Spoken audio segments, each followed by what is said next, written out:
ملی شیراز که نمیذارن بری داخل، پولارم نمیدن. اون چیزی که من شنیدم این هستش که پخش زنده به طور ناگهانی قطع شده. صدا و سیمای جمهوری اسلامی، ساختمان جام جم مورد حمله قرار گرفته. جمهوری اسلامی به پایان خود رسیده و در حال سقوط است.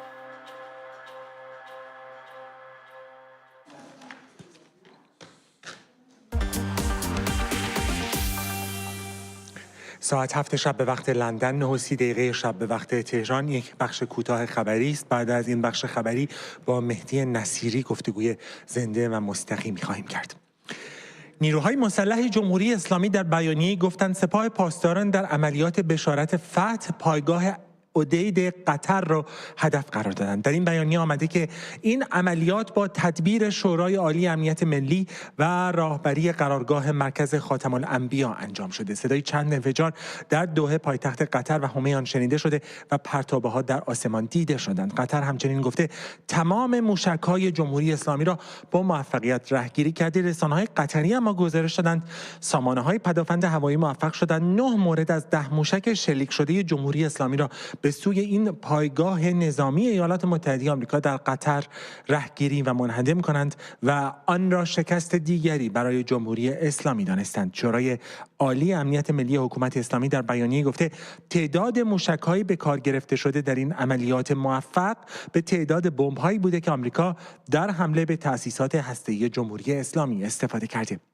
پایگاهی هم که در حمله نیروهای به گفته این بیانیه حکومت اسلامی مقتدر ایران مورد هدف قرار گرفته از تأسیسات شهری و مناطق مسکونی در قطر فاصله زیادی داشته. آمریکا گفته بود با 14 بمب تأسیسات هسته‌ای جمهوری اسلامی را هدف قرار داده. وبسایت آکسیوس به نقل از یک مقام اسرائیلی که نامش را نبرده گفته ایران 6 موشک به پایگاه نظامی آمریکا در قطر شلیک کرده.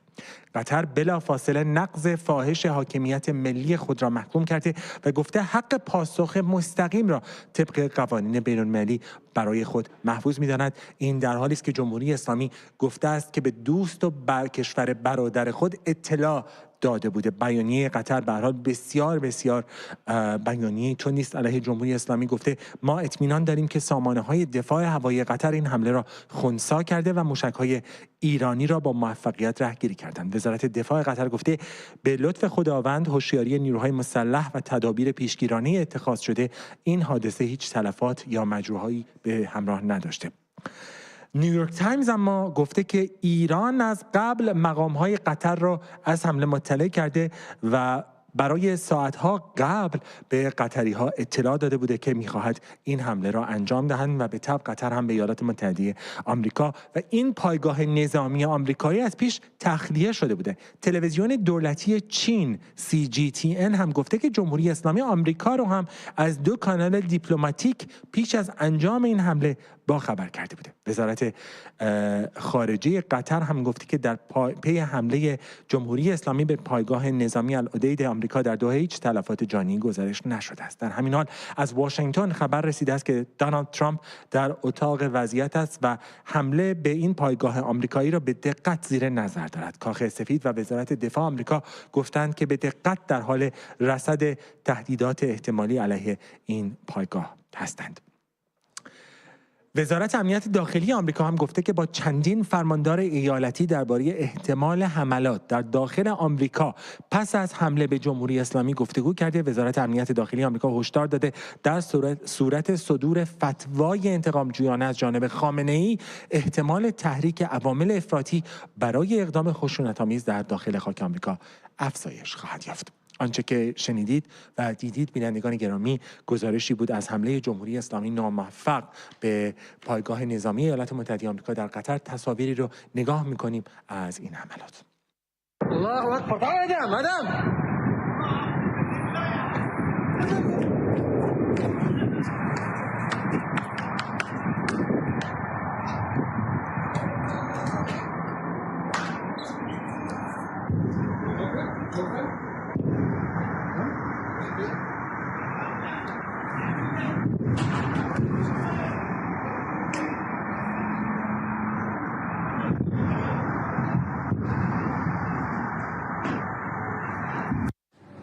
الله يلطف يا رب، الله يتستر يا رب.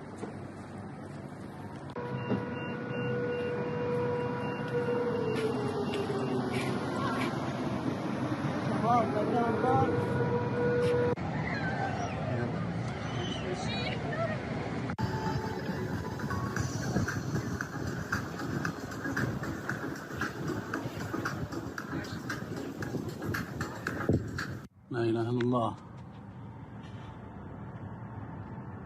لا إله إلا الله.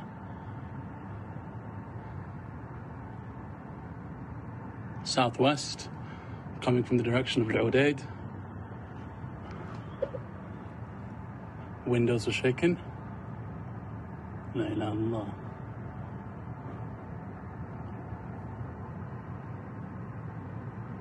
La ilaha illallah. Probably Patriot.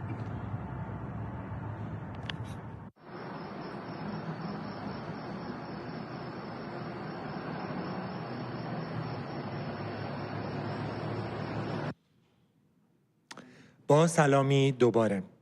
سرگذشت مهمان من سرگذشت یک افراطی است. شاگردی که در مقابل استادش ایستاده. مهمان من در این برنامه در حال حاضر در قم و نجف درس حوزوی خوانده، مدیر مسئول و سردبیر کیهان بوده و حکمش را از علی خامنه‌ای گرفته. تا همین اواخر مهمان من قلمش در اختیار حکومت بوده، اما حالا او ریزشی است، از حاکمیت ریزش کرده. او میگوید کشتار آبان سال 98 تأثیر شگرفی بر او داشت و او را حالا در زمره مخالفان سیاسی حکومت اسلامی قرار داده. مهدی نصیری مهمان من هستید در این برنامه. بسیار خوش آمدید. از کانادا با من صحبت میکنید. وقت شما بخیر. سلامت باشید. درود بر جناب عالی و درود بر بینندگان. به عنوان مقدمه باید بگم که ایران و ملت ایران در یک لحظات بسیار تاریخی هستند و ما در آستانه رهایی از یک کابوس 47 ساله هستیم. البته برای شما آقای نصیری اجازه بدید با هم صحبت بکنیم، به خاطر که من ایمان دارم میلیون ها نفر بسیار از شما سوال دارن و نقطه نظرهای شما به تبع شنیدنی هست. وقتی میفرمایید کابوس 47 ساله، تصدیق بفرمایید که بخشی از این کابوس بودید. بله، بارها گفتم. بله. برای اولین بار با شما هستیم، ولی بارها توضیح دادم و گفتم بدون شک. آقای نصیری اجازه بدید از همون تجربه شما آغاز بکنیم. بحث کنیم، پیش بریم با این بحث، مخالفتی ندارم. نه استدا میکنم. من سوال دارم و با هم صحبت میکنیم. به هر حال خوشحال هستیم که از تجربه شما میخوایم استفاده کنیم. آقای نصیری، شما شاید از جمله کسانی باشید که به بهترین شکل ممکن میتونید وضع حال حاضر رو در داخل حاکمیت تفسیر بفرمایید. درس خارج فقه خامنه‌ای رو نشستید پاش، مدیر مسئول کیهانش بودید، سردبیرش بودید، براش نوشتید. در ذهن او حالا به نظر شما چه میگذره؟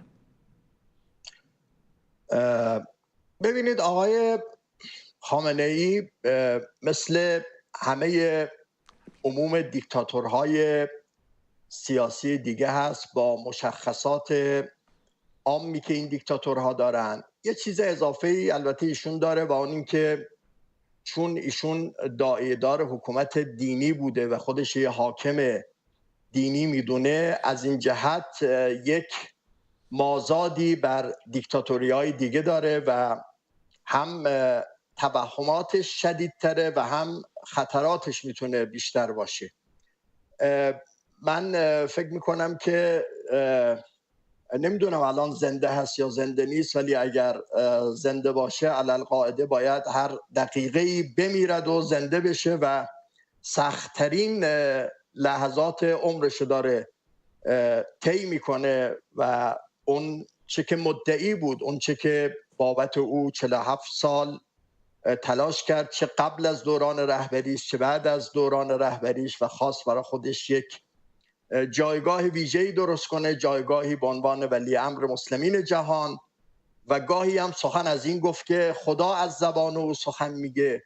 همه اینا امروز بر باد رفته و فکر میکنم که سرگذشت او بسیار عبرت آموز خواهد بود برای تاریخ و یه سرگذشت منحصر به فردی خواهد بود در کنار بسیار از دیکتاتورهای دیگه‌ای که در طول تاریخ بودن. در شرایطی که شما توصیفش کردید و فکر میکنم با توجه به شناخت شخصی که از او دارید این توصیف رو انجام دادید، تا چه اندازه وقتی گزارش هایی رو میبینید مانند آنچه که مثلا امروز رویترز منتشر کرده بود که مثلا کاندیداها یا نامزدهای بعدی رهبری رو در ذهنش داره، مثل حسن خمینی، مثل مجتبی خامنه‌ای، فکر داره میکنه به جانشینان فرماندهانش؟ تا چه اندازه فکر میکنید او حالا در این فضای فکری باشه؟ آیا واقعا داره به فکر آینده حکومت هست، به فکر بقاش هست؟ اینا بیشتر به یک جوک شبیه تا واقعیت. اصلا ببینید هنوز حمله اسرائیل به ایران شروع نشده بود. 3 روز قبل از حمله من در گفتگویی که داشتم اونجا سوال شد که آیا مثلا تو نشانه‌هایی از سقوط جمهوری اسلامی می‌بینی؟ من گفتم که جمهوری اسلامی سقوط کرده و گرم حالیش نیست. بله، این حرفا دیگه جوکه، یعنی تمام شده و عرض کنم که آخرین، یعنی یک نظام محتضر و یک رهبر محتضر که آخرین لحظه های عمرش داره سپری میکنه و بعضی حتی پیش بینی میکنن که جمهوری اسلامی ممکنه عمرش مثلا به 1 هفته و چند روزم نینجامه. حالا ایشون در پناهگاه خودش چی فکر میکنه ما نمیدونیم واقعا. شما میدونین چرا این سوال ازتون میپرسم؟ قطعا ما ذهن کسی رو نمیتونیم بخونیم، ولی شما پای درس خارج از فقهش نشستین، درست؟ دیدینش شخصا، مطالعهش کردید، براش سرمقاله نوشتید. کیهان یکی از ستونها، یکی از منبرهایی است که به هر حال به نظر من یکی از مخاطبان شخص رهبر است. برای همین از شما سوال کردم، با توجه به اون شخصیتی که میشناسید از سید علی حسینی خامنه‌ای، به نظر شما حالا او در چه فضای فکریه؟ من فکر میکنم راجع به این بیشتر روانشناسا باید جواب بدن. یعنی اونا میتونن یه توصیف خوبی از یه آدمی با اون سوابق، با اون جایگاهی از قدرت که براش وجود داشت، الان در موقعیت اینجوری قرار میگیره، در چه حالتی قرار داره. نمیدونم، شاید در یه حالتی از توهم مطلق، از جنون، از فروپاشی ذهنی و درونی. بله، فکر میکنم یه توصیف روانشناسانه لازم داره و متخصصان روانشناسی باید بگن. یعنی دیگه مسئله اینجا از ایدئولوژی و اینا هم به نظر من فراتر رفته. و فکر میکنید که تا چه اندازه، به خاطر اینکه یک سوالی که مطرح میشه این روزها این هستش که آیا خامنه‌ای از اساس در این شرایطی که ما میشناسیمش، به هر حال اگر فوق تخصص جام زهر نوشیدن نباشد، قطعاً متخصص نرمش‌های قهرمانانه و امثال هم هستش، آیا در اساس فکر میکنید که او تسلیم بشود؟ ببینید، احتمالش منتفی نیست ولی بسیار بعیده. من فکر میکنم که او انتحار ترجیح بده بر تسلیم شدن، مثل کاری که هیتلر کرد، یا ترجیح بده که کشته بشه. تسلیم شدن به نظرم برای او خیلی ناگوارتر میتونه باشه، اینکه زنده دستگیر بشه، اینکه به زنده او دست پیدا کنن. من فکر میکنم تا ته ماجرا میره و البته میدونیم که هر لحظه‌ای، هر دقیقه‌ای با عمر او افزوده بشه، این جنگ تشدید میشه، این خرابی تشدید میشه. ما باید راجع به این مسئله مقایسه‌ای کنیم. بفرمایید. بین رضا شاه و محمد رضا شاه با آقای خامنه‌ای که اون دوتا حاکم و شاه ایران، هر کدام، رضا شاه در یک موقعیت تاریخی قرار گرفت که دوتا قدرت جهانی وارد ایران شدن. رضا شاه میتونست لجبازی کنه، میتونست واقع بین نباشه و کشور تا مرز جنگ و نابودی پیش ببره و این کار نکرد. به خاطر مصلحت ایران و نجات وطن تصمیم گرفت که از قدرت کناره‌گیری کنه. مرحوم محمد رضا شاه هم در سال 57 وقتی در یک اون شرایط شورش قرار گرفت، در یه وضعیتی بود که اگر میخواست بمانه باید دست به کشتار میزد، دست به ویرانی ایران میزد، اما ترجیح داد که کشتار نکنه و ایران سالم باشه، قدرت ترک کرد. امروز آقای خامنه‌ای میخواد تا آخرین لحظات عمرش به تخریب ایران ادامه بده، به کشتار مردم در واقع ادامه بده، به اینکه در واقع کوتاه نیاد میدونیم آقای خامنه ای در قبل از جنگ شروع بشه کوتاه آمدن او اصلا میتونست منجر به این بشه که جنگی صورت نگیره. وقتی جنگ صورت گرفت ساعت دوم جنگ میتونست کوتاه بیاد و مسئله تمام بشه، اما تا این لحظه در واقع کوتاه نمیاد. چرا؟ به خاطر اینکه چه عرض کنم، یعنی گویا چیزی از وطن دوستی و مردم دوستی و انسان دوستی و دیگر دوستی در وجود ایشون نیست و من اینجا باید ابراز شگفتی کنم از کسانی که این وضعیت را دارن میبینن، اون وقت از باب وطنگرایی و وطن دوستی کنار آقای خامنه ای قرار میگیرن. ولی خب همونا میدونین چی میگن آقای نصیری؟ مثلا من یه سرمقاله از شما دارم اینجا که برای کیهان نوشتید. خود شما شاه فقید رو متهم به فرار از کشور کردید در یک از سرمقاله هاتون. تصور نمی کنید خامنه ای یکی از دلایلی که تصمیم به تسلیم شدن ندارد مهم هست براش که هوادارانش در موردش چی میگن؟ بله طبعا همینجورن. حالا میتونیم راجع به گذشته حرف بزنیم، اگه شما خیلی دوست دارید بریم و حرفا بزنیم. آقای نصیری داریم صحبت میکنیم، مسئله شخصی نیست، به هر حال مهم هستش دیگه. من که نمیتونم بشینم نگاهتون بکنم. میدونم شما ارجاع دارید میدید به اون. البته برای اینکه شما بله من ساعت‌ها راجع به این حرف زدم، راجع به این گفتگو کردم در BBC، در جای دیگه راجع به گذشته خودم نقد کردم. استدعا میکنم آقای بله قراری با شما میذاریم در گفتگوی استدعا میکنم، ولی باید هر چیز چی میکنیم اسد البته، اما باید هر صحبتی رو در قالب درستش بررسی کرد.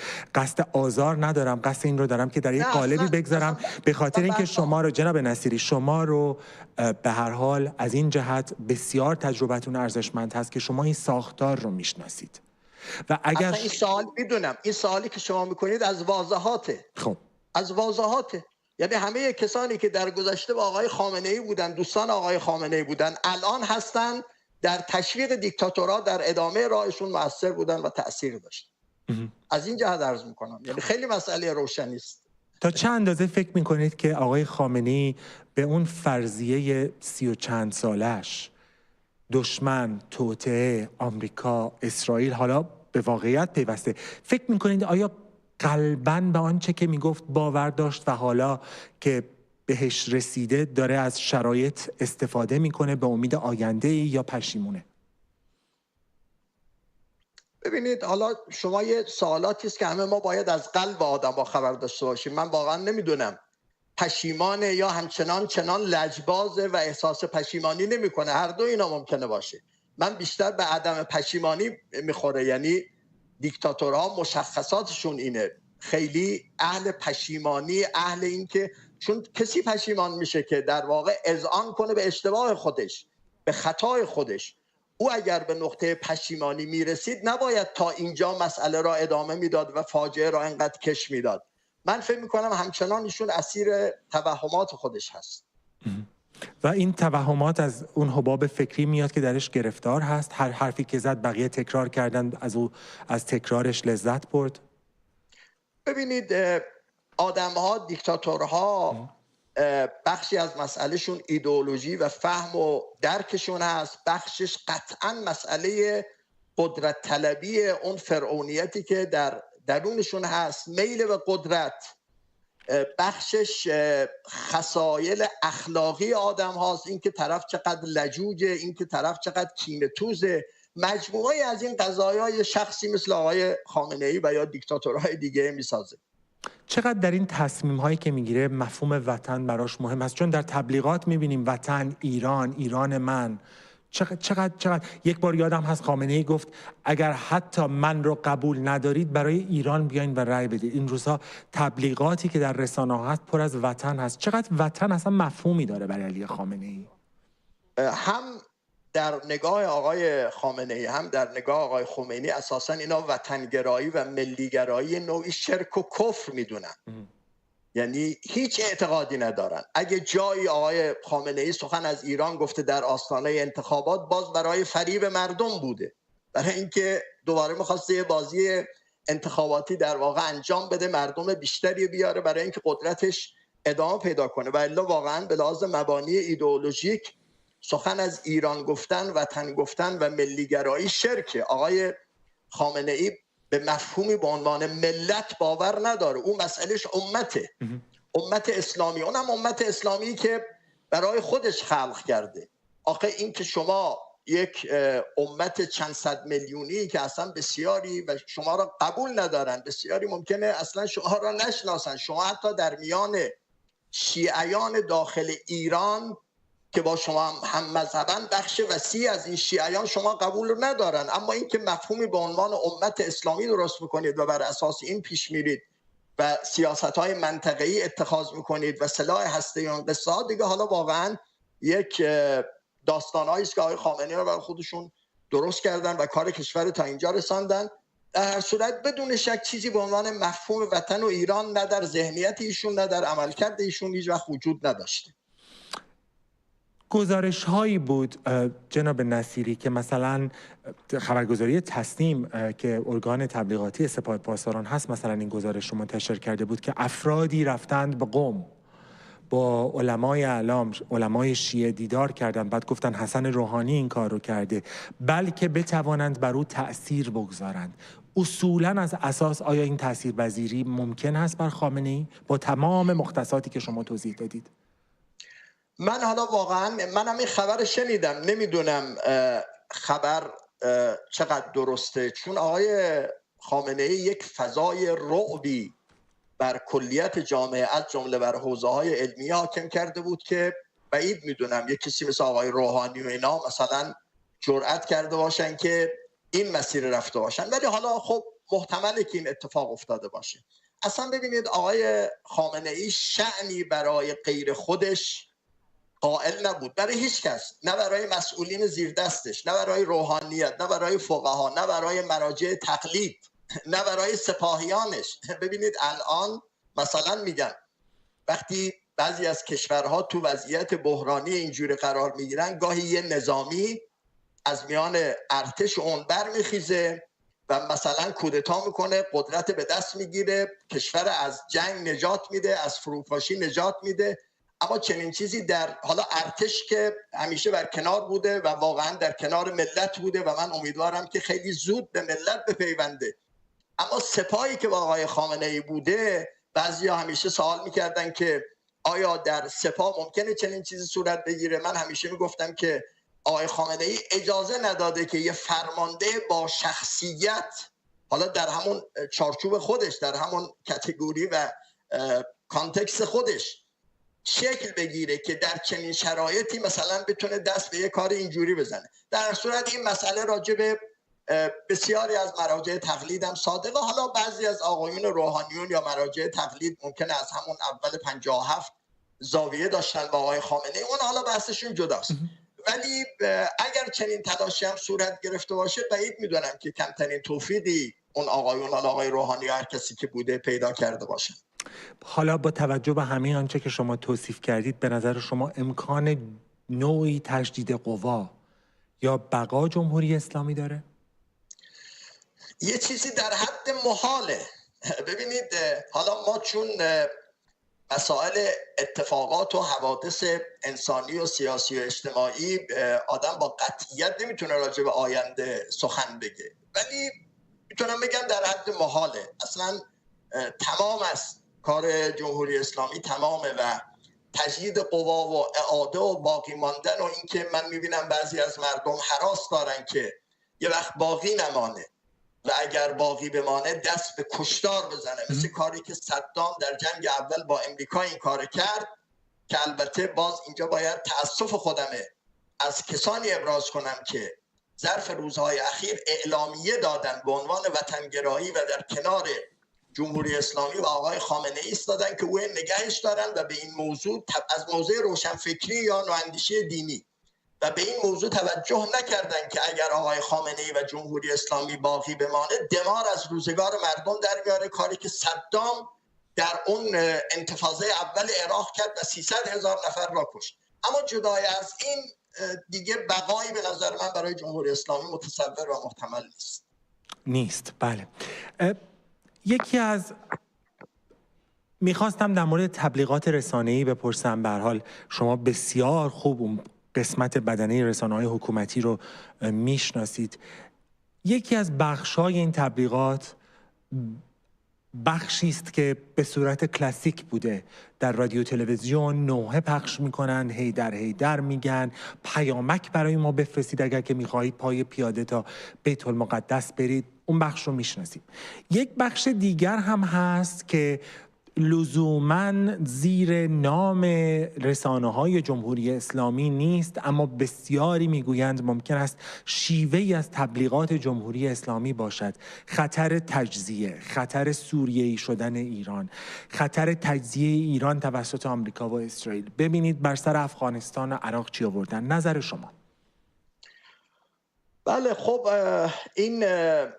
این قصه ها خیلی تکرار شده و داره تکرار میشه، اما اگر ما یک تصویر درستی به صحنه سیاسی هم مردم ایران و هم منطقه و هم دنیا داشته باشیم، بنده میخوام بگم که همه این خطرات منتفیه و اگر کسانی خیلی غلیظ مطرح میکنن طبعا دارن پروپاگاندا میگن، حالا یا مزدور جمهوری اسلامی هستن یا اینکه نه. البته واقعا بعضیا من دیدم بحثشون مزدوری نیست، ولی به خاطر فقدان تحلیل درست از جامعه ایران احساس چنین خطری میکنن.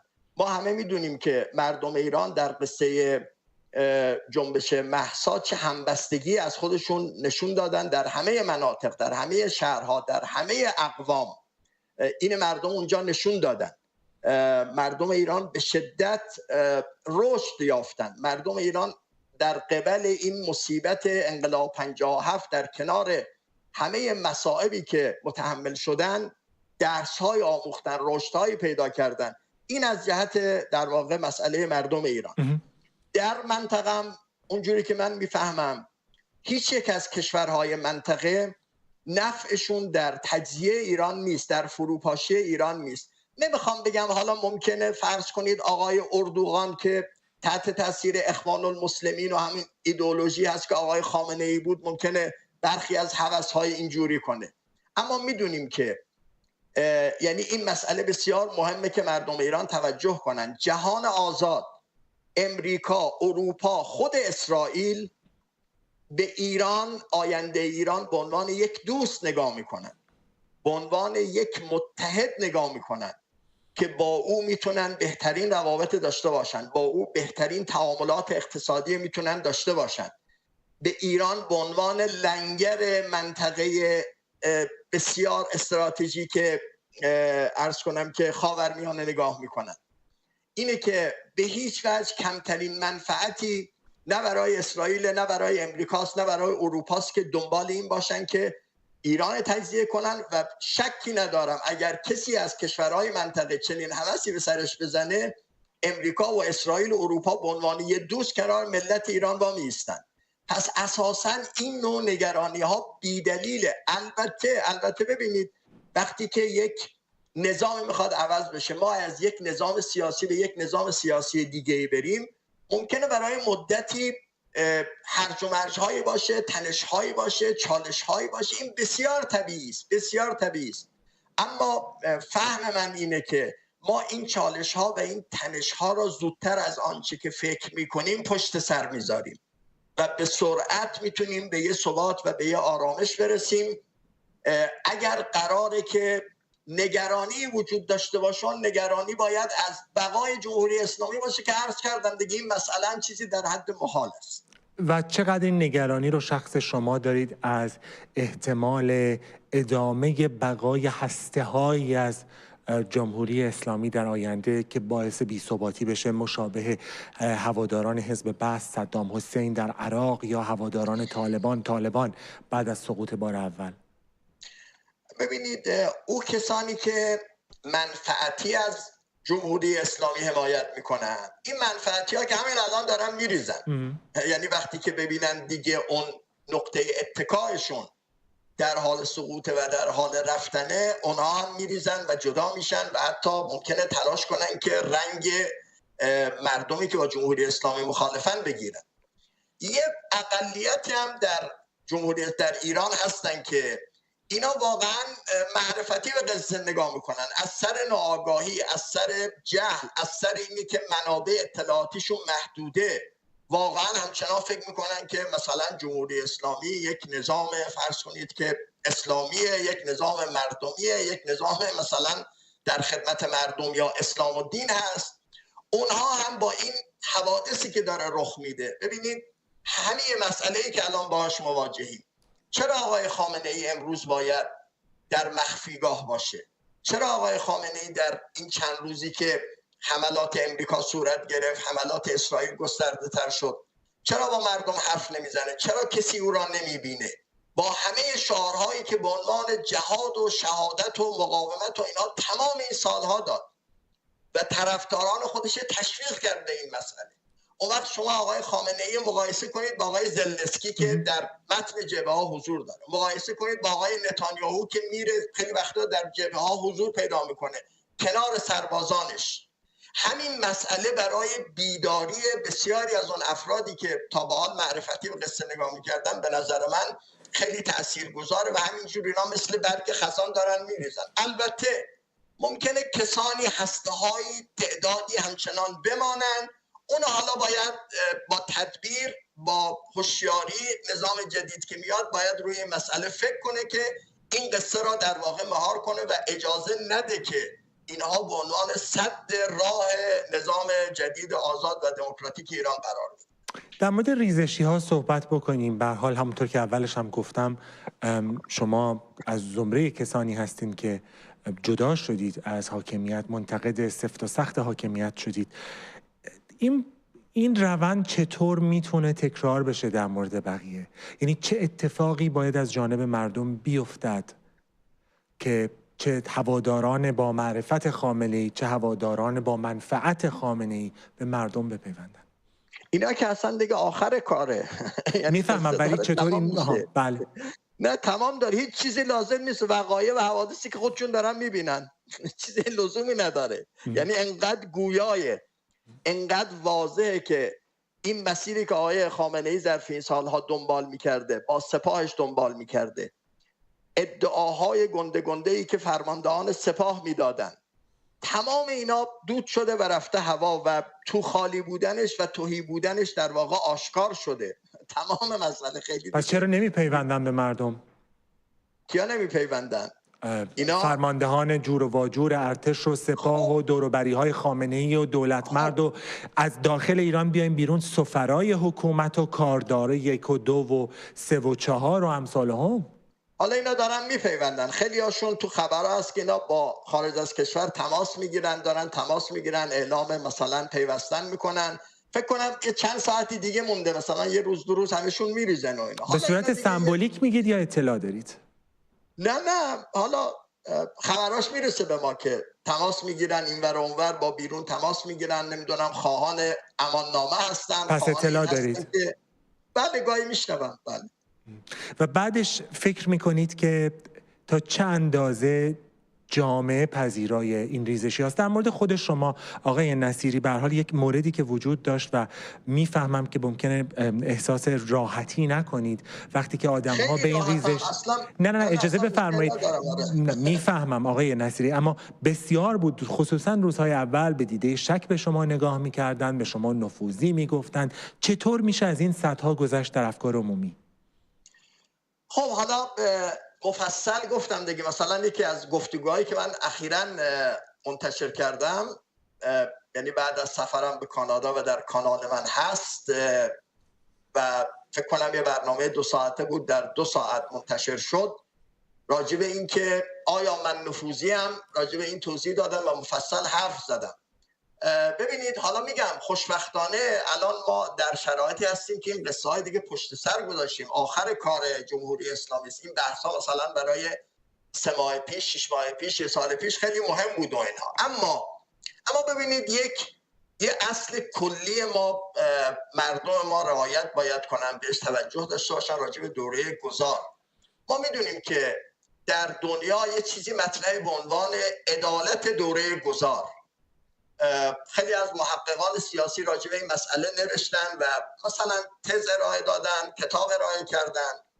اونم مبتنی بر اینه که بالاخره وقتی از یک نظامی به نظام دیگه میریم، عده‌ای در نظام سابق جنایت کردن، عده‌ای در نظام سابق نقش بسیار مخربی ایفا کردن، عده‌ای در نظام سابق دست به چپاول اموال جامعه و اموال مردم زدن.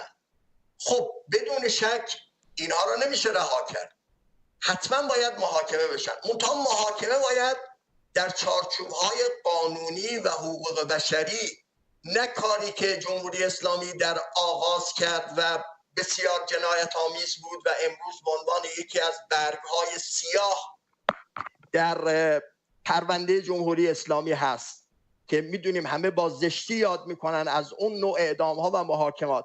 نه، کاملا ضابطه‌مند، قانونمند، عرض کردم مطالعاتی راجع به این صورت گرفته، حتما باید یه عده محاکمه بشن.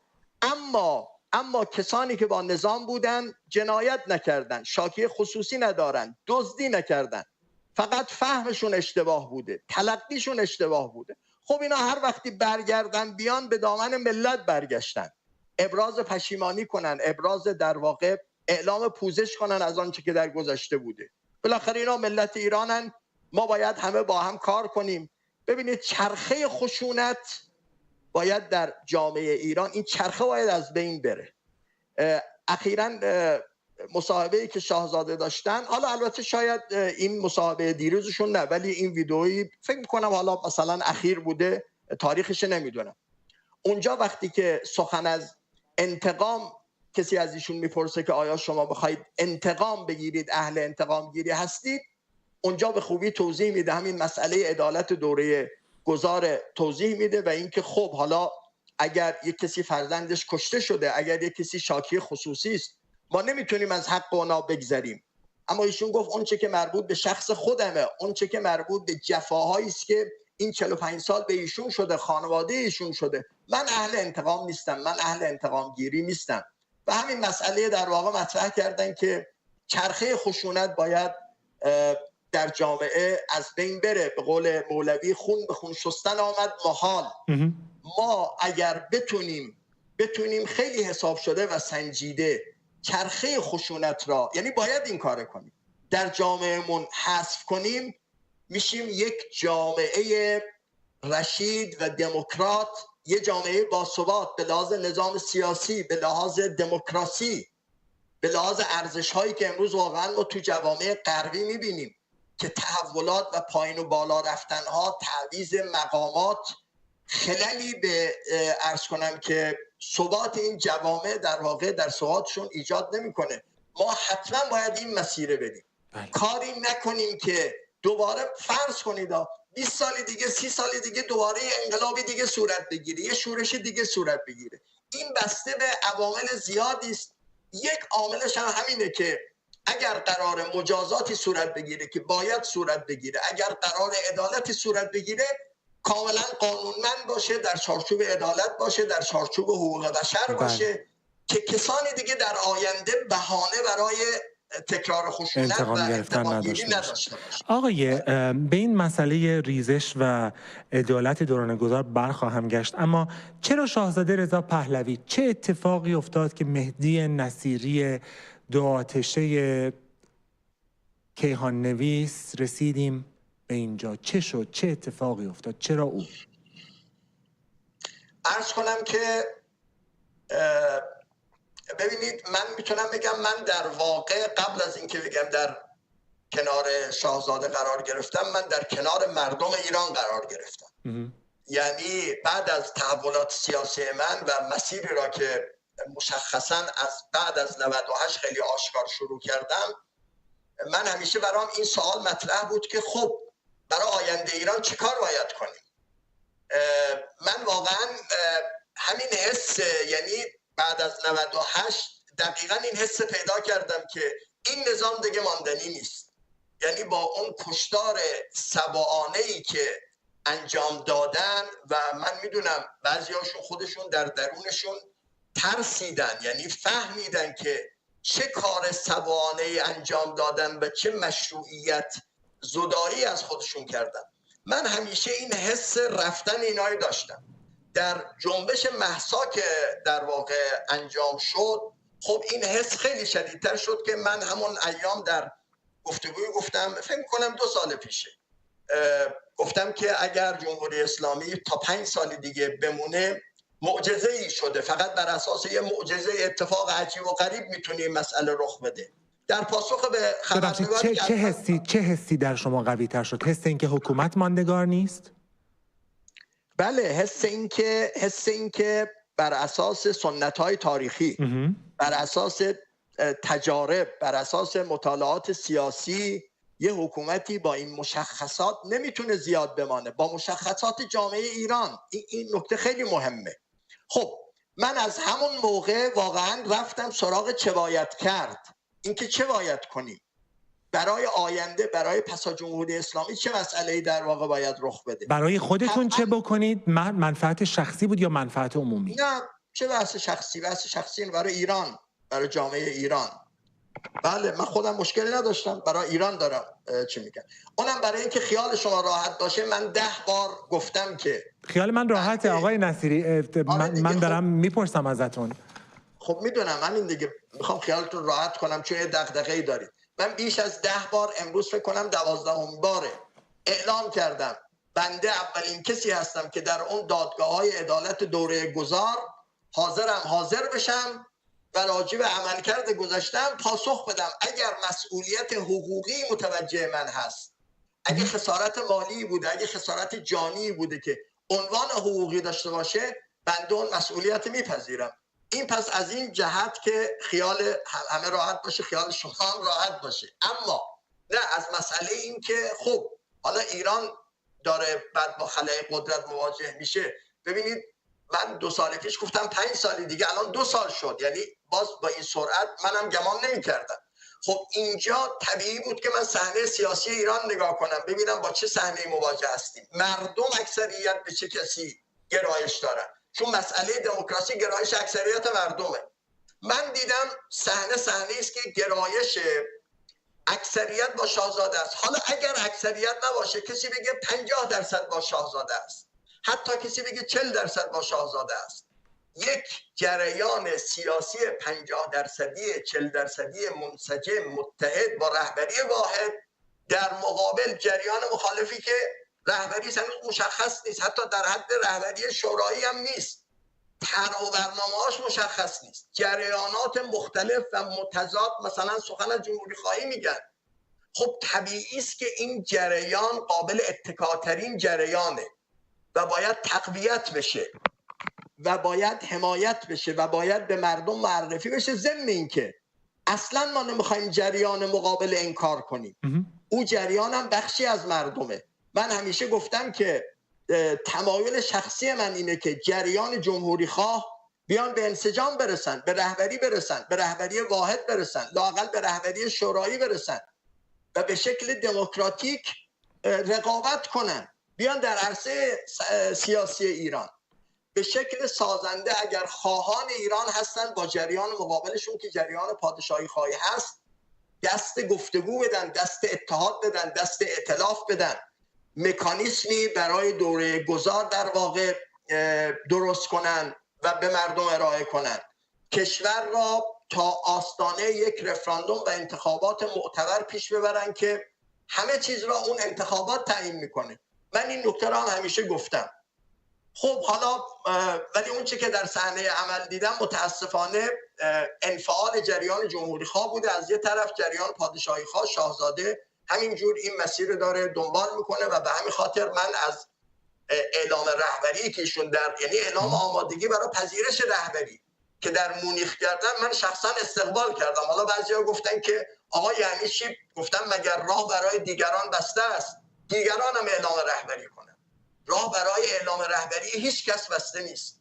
ایشون اعلام رهبری کرده، طبعا به اقبال جامعه نگاه میکنه، به نظر جامعه نگاه میکنه و این مسیر را پیش میبره. و اگر جمهوری خواهان نخواسته باشن بپیوندن، که من امیدوارم واقعا بپیوندن، چاره ای نیست، ایشون یکتنه باید مسیر پیش ببره. آقای نصیری، برخی ها به ویژه در این روزها که به هر حال میدونیم حساس ترین روزها در تاریخ دهه‌های گذشته ایران هست، شاهزاده رضا پهلوی رو متهم می‌کنند که از جنگ حمایت می‌کند یا از این جنگ فرصتی یافته برای به قدرت رسیدن. نظر شما؟ عرض کنم که ما الان یه چیزی داریم به نام هوش مصنوعی. هر کسی هست بره در هوش مصنوعی یه جستجو کنه، از هوش مصنوعی سوال کنه که همه مواضع شاهزاده در فضای اینترنت موجوده. اگر یه جمله پیدا کردن که این جمله حمایت از جنگ باشه، خب بیان عرضه کنن. اینا واقعا دروغ‌هایی است که بسته میشه. بله، شاهزاده یه موقعی صحبت از زدن سرمار کردن. این مفهوم زدن سرمار اینه که آقا جون، اگر در واقع شما فکر میکنید که جمهوری اسلامی خطری است که منطقه را تهدید میکنه، موجودیت شما را تهدید میکنه، دنبال سلاح هسته‌ای، چیزی که امریکا و اسرائیلیا به این نتیجه رسیدن، این احساس خطر کردن و حمله آغاز کردن، گفتن خب آقا متوجه سرمار باشید، متوجه عموم مردم نباشید، به منافع مردم لطمه نزنید. چیزی که تا اونجایی که من میدونم اینا تو حملاتشون تا جایی که میتونستن رعایت کردن. البته طبیعی است که هرچی هم که حملات با دقت باشه یه عده بیگناه آسیب میبینن. همه ما بابت اون متاسفیم. من واقعا بابت اعضای خانواده اون فرمانده سپاهی که در زمره جانیان بوده، در زمره قاتلان بوده، ما نمیدونیم اونا واقعا چقدر مثلا همراه شوهرشون بودن. ما بابت اونا متاسفیم. پس اگر شاهزاده جای اون سخن گفته، ناظر به این مسئله بوده، نه اینکه به ایران، به مردم ایران، به منافع عموم مردم ایران لطمه زده بشه. یعنی فکر میکنم که اتهام محض این مسئله. یه اتهام دیگه‌ای که زده میشه یا انتقادی که میشه، هر کدوم که دوست دارید اسمش رو بگذارید، این هستش که من میبینم همین الان چندین موردش رو دارم جلوم که میگن که اعلام رهبری دوران گذار یا پذیرش رهبری دوران گذر از جانب شاهزاده رضا پهلوی یا جریان پادشاهی خواهان به نوعی انحصارگرایی حساب میشه، احتمال استقرار یک نظام مستبد رو فراهم میکنه. برخی میگویند ما به گذشته بر نمیگردیم. جواب شما؟ ببینید، بنده خبر دارم، خیلی از اونایی هم که این حرف میزنن خبر دارن که در تمام این سالهایی که اصلا از بعد از فوت مرحوم محمد رضا شاه که شاهزاده آمد و اعلام کرد که برای تداوم میراث پادشاهی مشروطه آماده است، از همون روز شاهزاده با همه اپوزیسیون ایرانی گفتگو میکرده، با چریک‌های فدای خلق که اینا خیلی هاشون عملیات تروریستی در واقع در زمان حکومت پدرشون انجام دادن، با اونا گفتگو کرده بوده، با توده‌ای‌ها، با کمونیست‌ها گفتگو کرده بوده، با مذهبی‌ها گفتگو کرده بوده. همیشه دستش برای اتحاد و انسجام دراز بوده. من احساس میکنم که مشکل، حالا نمیخوام بگم از این طرف ضعفی وجود نداشته، اینو نمیخوام بگم، حالا طبیعی است که بالاخره یه آدم، یه جریان، یه تشکیلات ممکنه ضعفی داشته باشه. من احساس میکنم که همیشه عدم اقبال از طرف جریان مقابل بوده. حالا روی توهمش من نمیدونم، عوامل مختلفی میشه براش ذکر کرد. شاهزاده هیچ وقت اهل دفع کردن نبوده. شما میدونید شاهزاده در جورجتاون رفت با یه گروهی نشست که خیلی ها به شاهزاده اعتراض کردن که چرا شما رفتید مثلا کنار بعضیا نشستید که ممکنه شأنشون این نباشه که در کنار شما بشینن. ولی ایشون از باب همون همگرایی و مردمگرایی، از باب این که واقعا چنین شؤوناتی برای خودش قائل نیست، این کار انجام داد، شدیداً هم مورد انتقاد قرار گرفت. پس این قصه ها وارد نیست. من احساس شخصی و البته دریافتی که دارم بر اساس مطالعاتی که دارم، ایشون دید اگر قرار باشه منتظر دیگران باشه، جامعه هم تحولات سریعی داره طی میکنه. ببینید چقدر به سرعت داریم پیش میریم.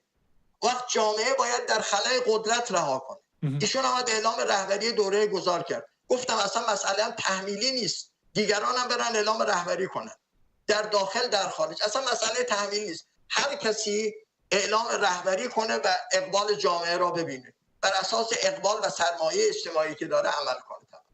تا چند اندازه فکر میکنید جمهوری اسلامی، شخص خامنه‌ای که همیشه از پهلوی، از شاه فقید همیشه صحبت بود دیگه، درسته؟ هیچ وقت فراموش نشدن. هر چی خراب میشد یه چاله در خیابون بود میگفتن تقصیر دوره پهلوی است. به نظرتون باورشون میشه اتفاقی که الان افتاده رو با 47 سال تبلیغات، با همه اتفاقاتی که افتاده؟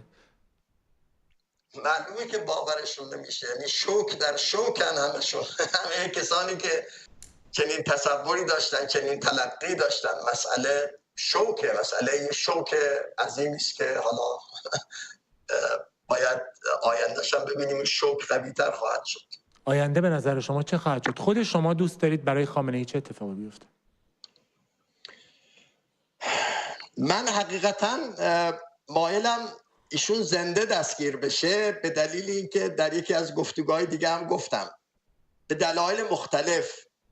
یه دلیلش اینه که ایشون اگه زنده باشه و بمانه و خیلی به سرعت خواهد دید که ایران بدون خامنه‌ای و ایران بدون جمهوری اسلامی چه ایرانی خواهد بود، چقدر برای مردم جذاب خواهد بود.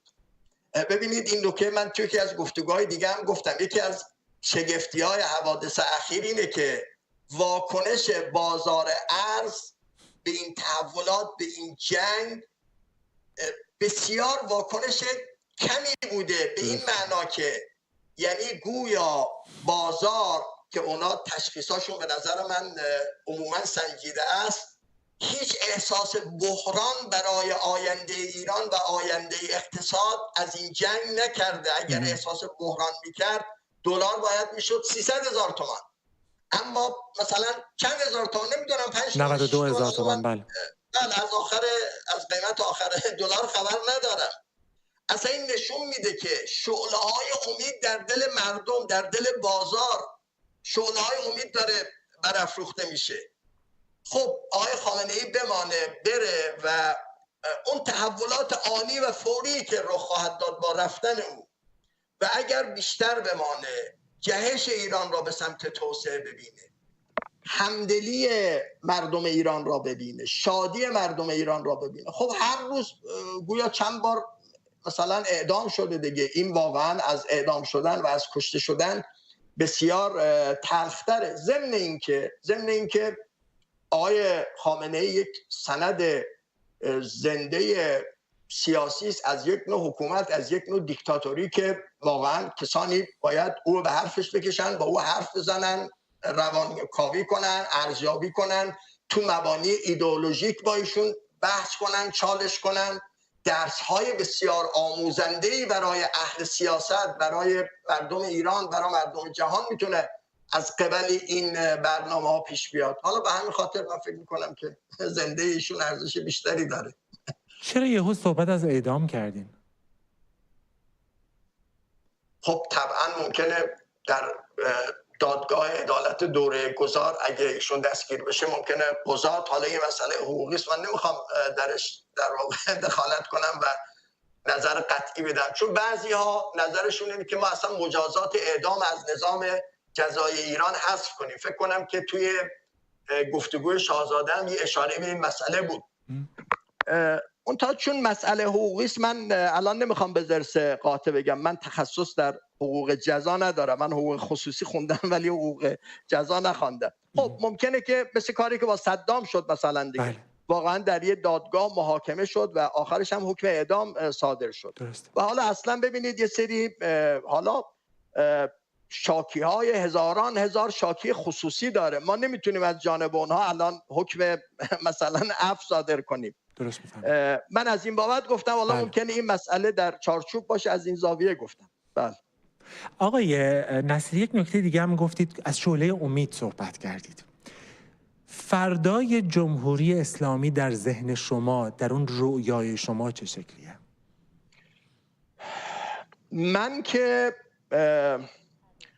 گفتم ایران در یه فاصله 10 ساله جهش خواهد کرد، یعنی 10 سال آینده ایران کسی امروز را دیده باشه 10 سال بعدم ببینه شاید باورش نشه که این ایران ظرف 10 سال اینقدر رشد و جهش کرده.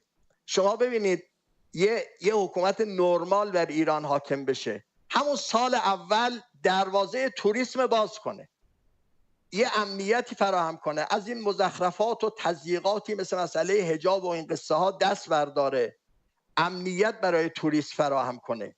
جمهوری اسلامی توریستا می آمدن اینجا گروگان می گرفت برای اینکه طلباش از بعضی از کشورها مثلا نقد کنه. نه، یه امنیت فراهم کنه، مثل کاری که در زمان قبل از 57 اتفاق می افتاد. من بچه بودم، دامغان بودم، یه شهر تاریخی بود، مکرر توریست های اروپایی و امریکایی می دیدم که اونجا می آمدن. حالا دروازه توریسم باز بشه با همین زیرساخت های کم و ناقصی که ما داریم. من یه جایی دیدم بعضی از مثلا متخصصان گفته بودن که فقط سالی 50 میلیارد دلار در همون سال اول میتونه درآمد برای مردم ایران و کشور ایران ایجاد بشه. به نظر میرسه که این روند اگر مثلا میگم 5 سال ادامه پیدا کنه، سرمایه گذاران داخلی، سرمایه گذاران خارجی تو بخش توریسم میان سرمایه گذاری کنن، من احتمال میدم که سالی 200 میلیارد دلار، 300 میلیارد دلار فقط درآمد ایران از توریسم باشه. ما میدونیم که جاذبه های گردشگری در ایران هم به لحاظ طبیعی هم به لحاظ باستانی قابل مقایسه نیست با یک کشوری مثل ترکیه. جاذبه های شهر یزد ما، شهر اصفهان ما، شهر شیراز ما، هر کدامشون تک تک قابل مقایسه نیست با استانبول که نمیدونم سالی 20 میلیون اونجا توریست میره. این یک قلمه. اصلا ببینید هیچ اتفاقی نیفتاده، هیچ کاری هم لازم نیست انجام بشه. این شما داشته باشید. یعنی میشه آقای نصیری؟ چرا نشه؟ ما در آستانه اون اتفاقیم، در آستانه ورود به این هستیم.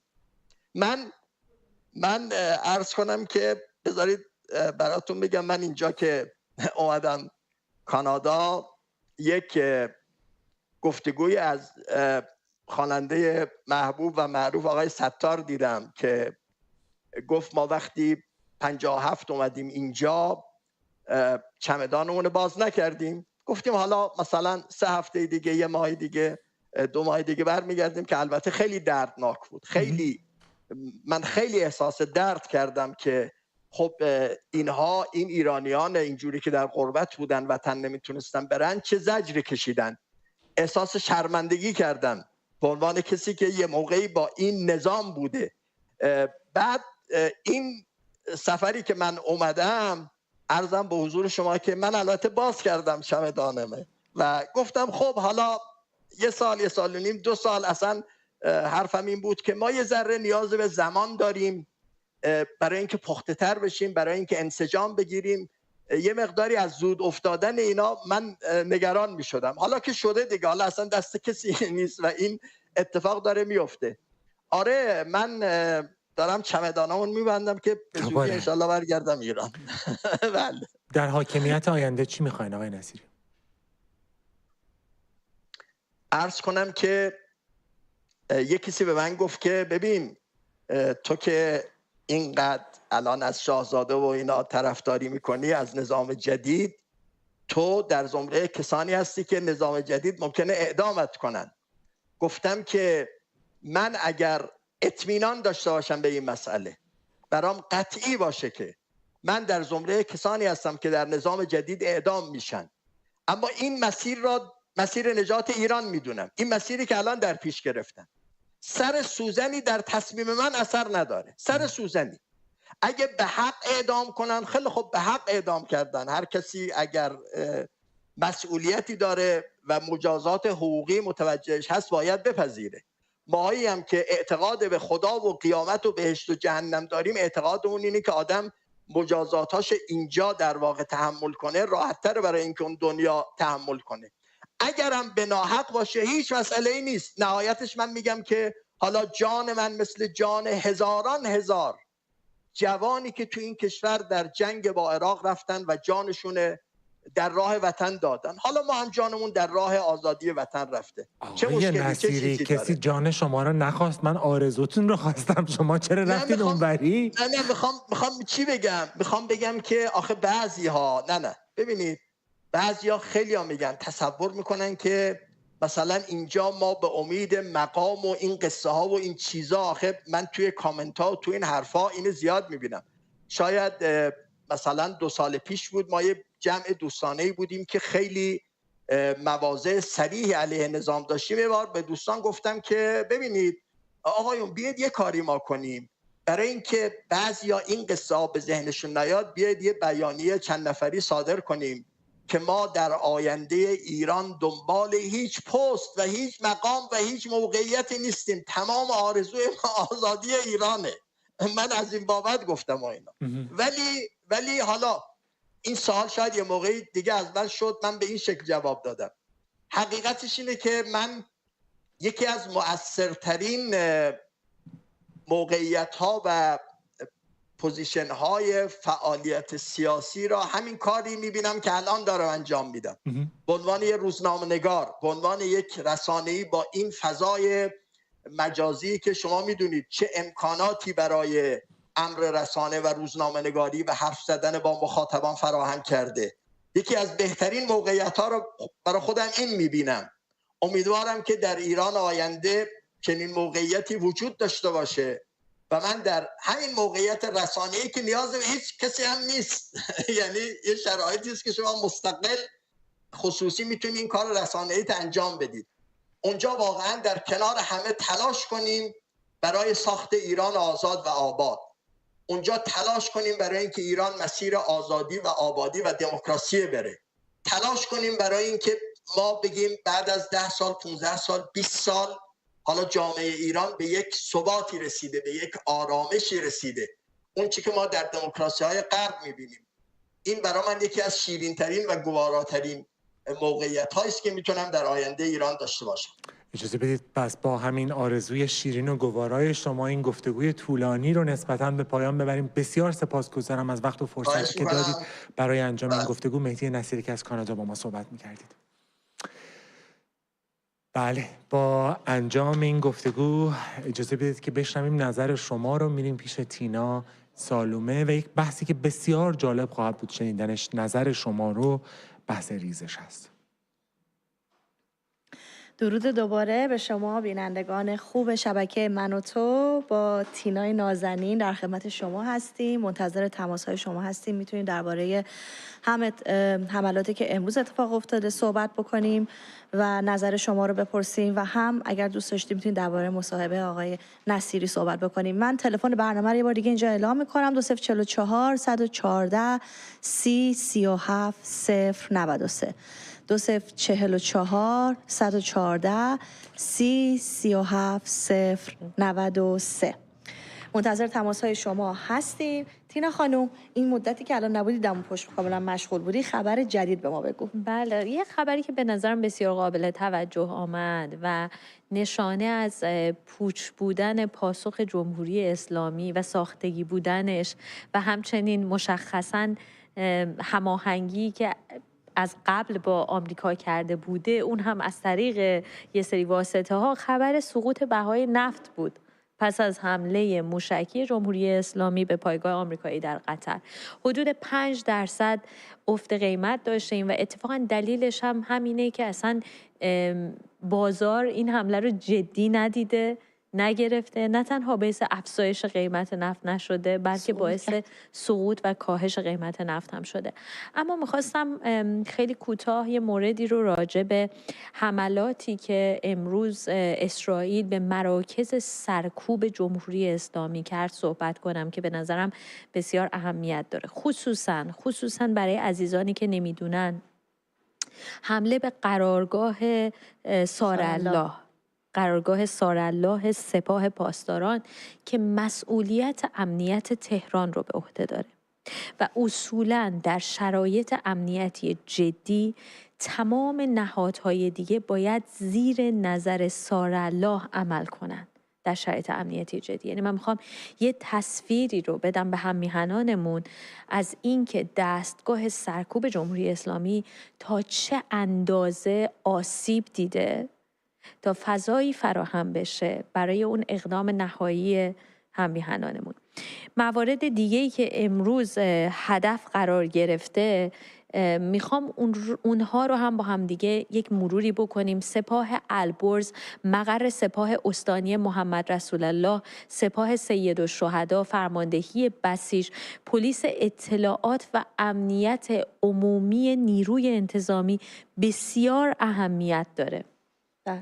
و در واقع اینا رو که روی هم دیگه بذاری، حالا روزای گذشتم داریم دیگه، شما مثلا میتونی بگی دستگاه پروپاگاندای حکومت در سازمان صدا و سیمای جمهوری اسلامی، ساختمان فتا یکی از محلهای دیگه بود که مورد اصابت قرار گرفته و اینا همه و همه حاوی پیام مشخصی هستند برای اینکه فکر میکنم این واضحه که مردمی که بیشتر از 4 دهه زیر سایه یک حکومت خفقان آور زندگی کنند، اون تصویر هنوز برشون زنده باشه. من میخوام اشاره کنم به یکی از مواردی که کاندولیزا رایس، مشاور جورج دبلیو بوش بود، مشاور امنیت ملی، اگر اشتباه نکنم بعد توی نوشته‌هایی که گذاشتم نگاه کنم، مشاور امنیت ملی و وزیر خارجه جورج بوش بود و اصلا این خانم تخصصش در دولت‌ها و حکومت‌های تمامیت خواهه.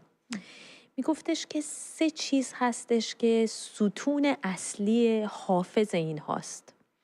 یکی وحشته، یعنی اون وحشتی که ایجاد میکنن. یکی تصویر شکست ناپذیر بودن و یکی هم اگر جایگزین یا آلترنتیوی نداشته باشن در برابر خودشون. و هر 3 اینها امروز در کنار همدیگه، این ستون‌هایی که حافظ حکومت تمامیت خواه جمهوری اسلامی بود، هر 3 شون رو از دست داده در کنار همدیگه. یعنی بحث وحشت، شکست ناپذیریش که اسرائیل این تصویر رو نابود کرد و وجود یک جایگزین و آلترنتیو در برابرش. بله. وقتی این رو داریم میگیم، ببین وقتی این سارالله و امروز علی همدانی پشت میز نشسته بودیم گفت اینجا رو زدن، بعد من اینجوری بودم واقعا دیگه اصلا آدم باورش نمیشه، میدونی، یعنی هر اتفاقی که این روزا داره میفته برای من اینجوریه که سالو بیدارشو داره واقعا اتفاق میفته. یعنی واقعا اینا خورد شدن و از بین رفتن. یعنی برای من اینجوریه که وقتی این اسما رو میشنوی، این اسمایی بوده که تو سالیان سال به اسم سرکوب، ایجاد رعب و وحشت و خیلی چیزای وحشتناک همیشه شنیدی و الان هیچ کدوم اینا دیگه وجود نداره و ظرف چقدر مدت کوتاهی این اتفاق افتاده.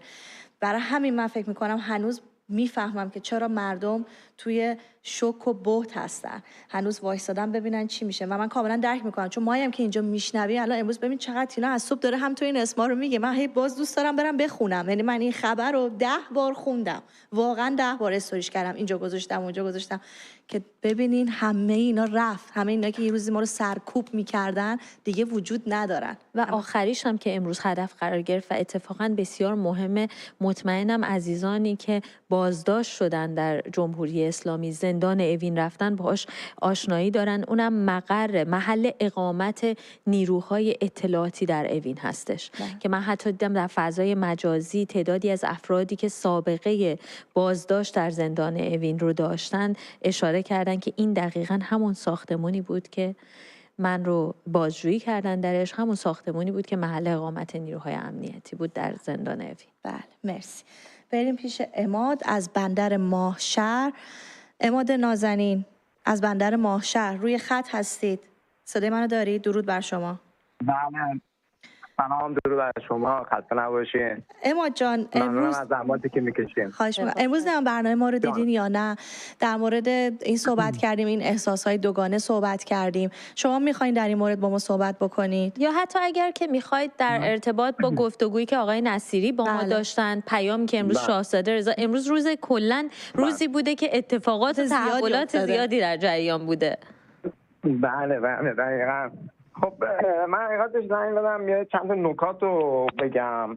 حقیقتش خب یه بابتی آدم خب خوشحال میشه، ما در این به قول معروف یه ترقیایی میخوایم بکنیم، ولی خب زیر ساختش به قول معروف هنوز ساخته نشده واسه ما. من خودم یه آدمی هستم که کارگرم، الان چند روز به قول معروف برای کار نمیتونیم بریم سر کار، تو خونه نشین شدیم، خودم، همکارام، بالاخره این سختی ها هم داره دیگه. ما اینا رو تحمل میکنیم. خودم من نشستم تو خونه الان از روز اولی که الان 10 روز از این جنگ شروع شده ما داخل خونه نشستیم و بیرون هم نمیریم.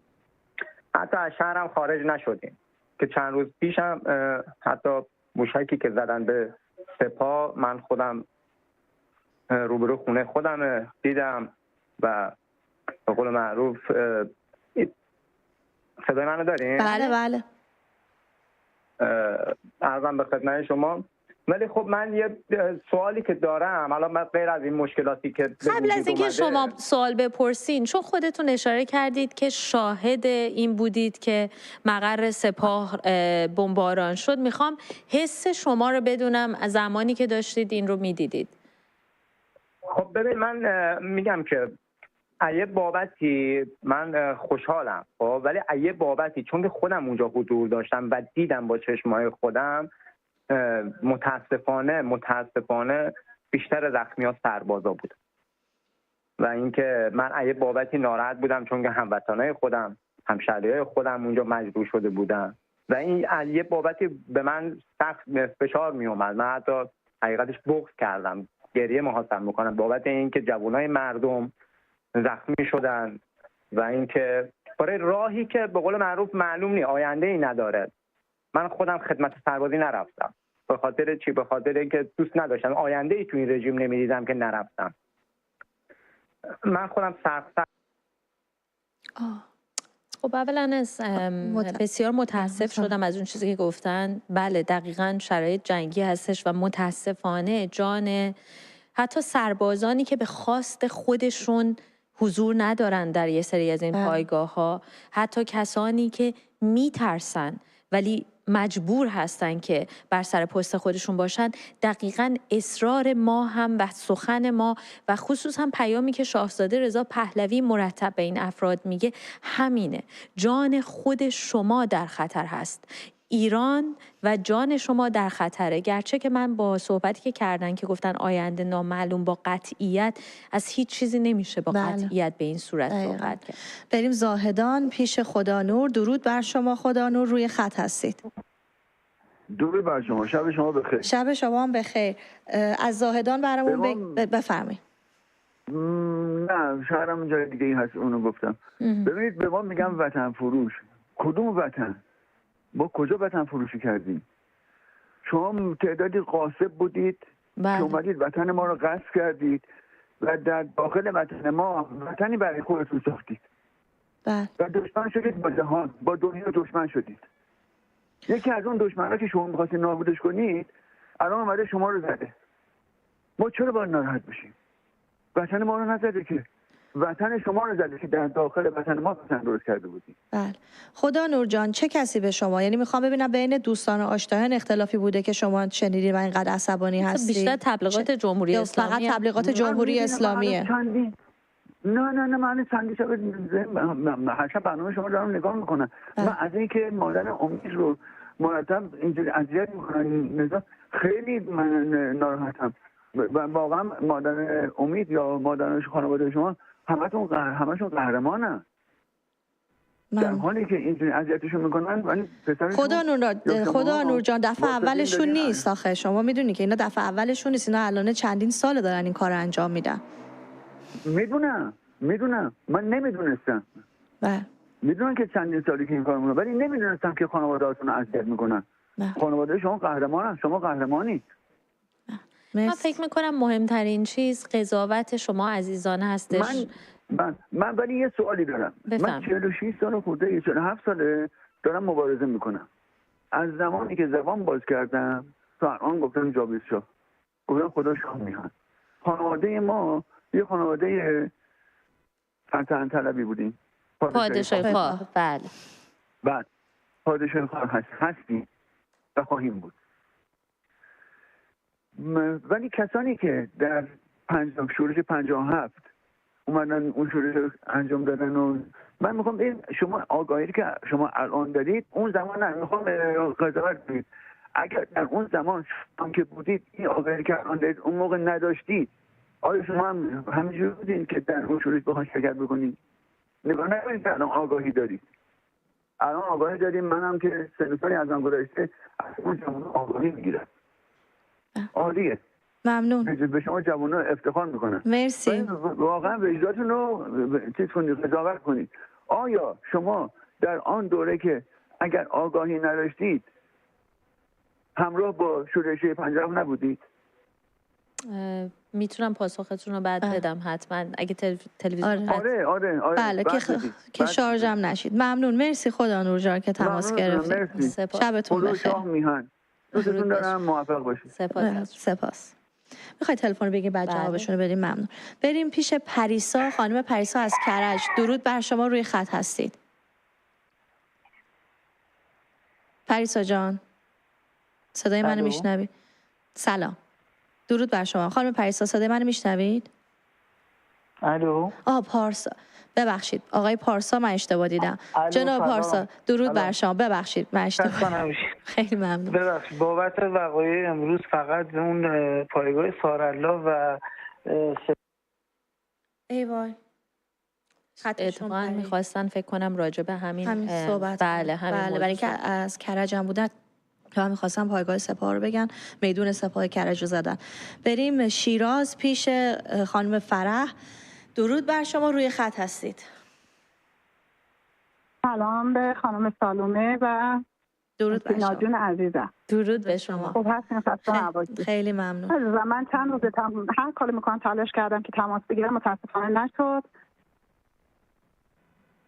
الو. بفرمایید. بله. میخواستم به این راسته از خانم‌های آقایونی که تماس میگیرن و میگن که چرا اسرائیل حمله کرده، چرا شما خوشحالید؟ ما خوشحال نیستیم از اینکه اسرائیل تماس گرفته، ببخشید به ما حمله کرده، چون که اسرائیل دشمنم هدف و به قولی چیزای خودشو داره.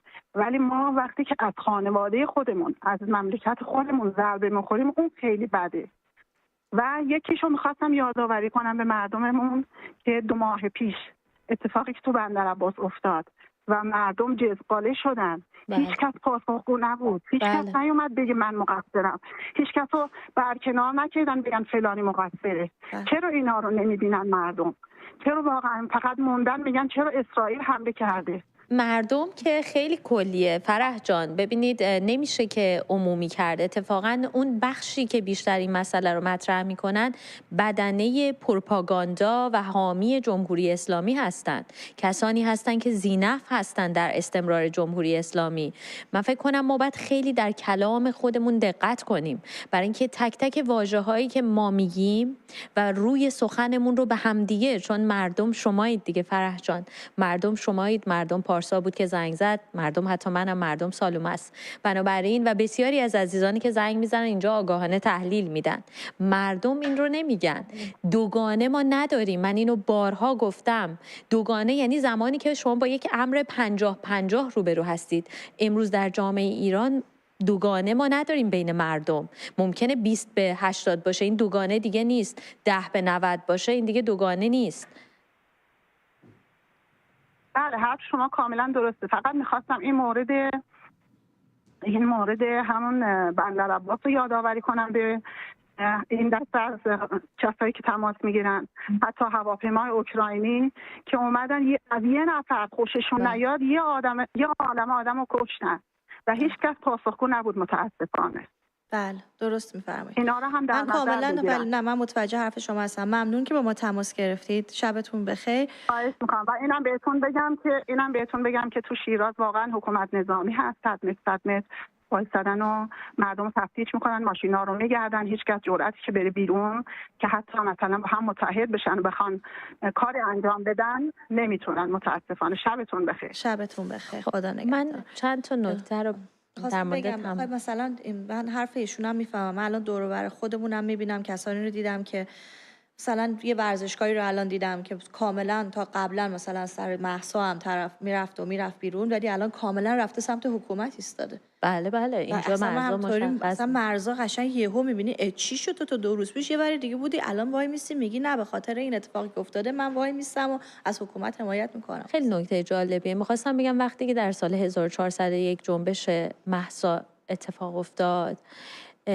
بسیاری از نیروهای سیاسی و چهره‌ها شناخته شدن برای مردم و واقعا فیلتر شدن و رفتن. فکر میکنم در این موج حمله اسرائیل به جمهوری اسلامی ما با تصفیه چهره‌ها به صورت جدی‌تر و رادیکالتری مواجه هستیم. و شاید اگه کسانی بودن که کاملا در جبهه مخالف یا اپوزیسیون جمهوری اسلامی قرار می گرفتن، فکر میکنم الان برای خیلی ها ممکنه مشخص بشه که در اون بزنگاهی که باید متوجه میشن که چرا نیستن، چرا اینطور شد.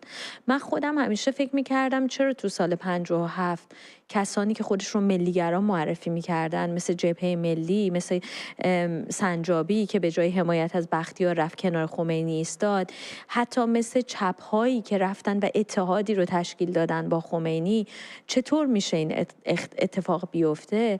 ولی راستش تجربه این 11 روز به من نشون داد که این اتفاق میتونه بیفته و فکر میکنم بعضی وقتا شاید درک درستی، اینو در مورد کسانی میگم که شاید واقعا نگران ایران باشن اما درک درستی از مفهوم وطن ندارن، درکشون از معنی وطن ناپخته است. بله.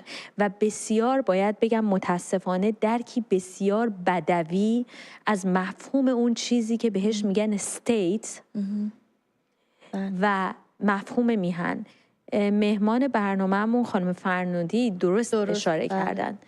در کنار اینکه شما مفهوم سرزمین یا وطن، اون بحث تمام اون چارچوب و مفهوم تمامیت ارزش هست که بسیار اهمیت داره، اما وطن اون جاییه که شما به عنوان ساکنش بتونی مشارکت داشته باشی در تمام جنبه‌های زندگیت.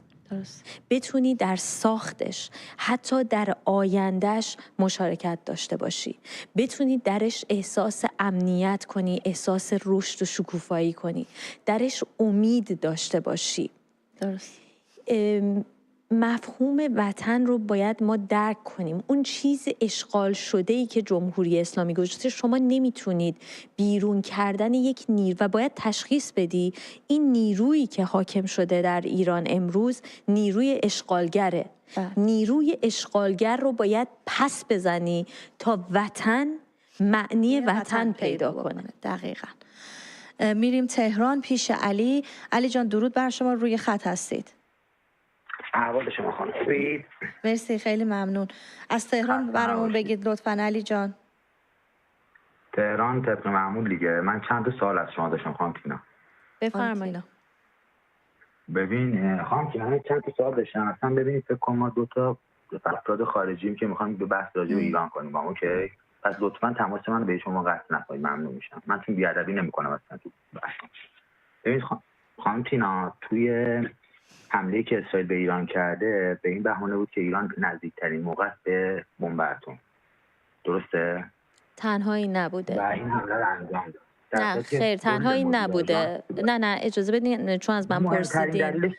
مهمترین دلیلش 4 دهه مبنای سیاست خارجی و استراتژی نظامی رو گذاشتن بر نابودی یک کشوری که از اعضای سازمان ملل، بنرهای روزشمار نابودی یک کشور دیگه و مرتب ایجاد تهدید کردن برای یک کشوری که اصلا الزامی نداره. پس بنابراین خب این کشور چند سال موشکاش میتونست به اسرائیل برخورد کنه، پس چرا تو این چند سال نذاره دقیق قرار بود مدیریت اسرائیل تهدید کنه؟ نه شما از من پرسیدید که چرا وگه مبنای سیاست خارجی و استراتژی نظامی.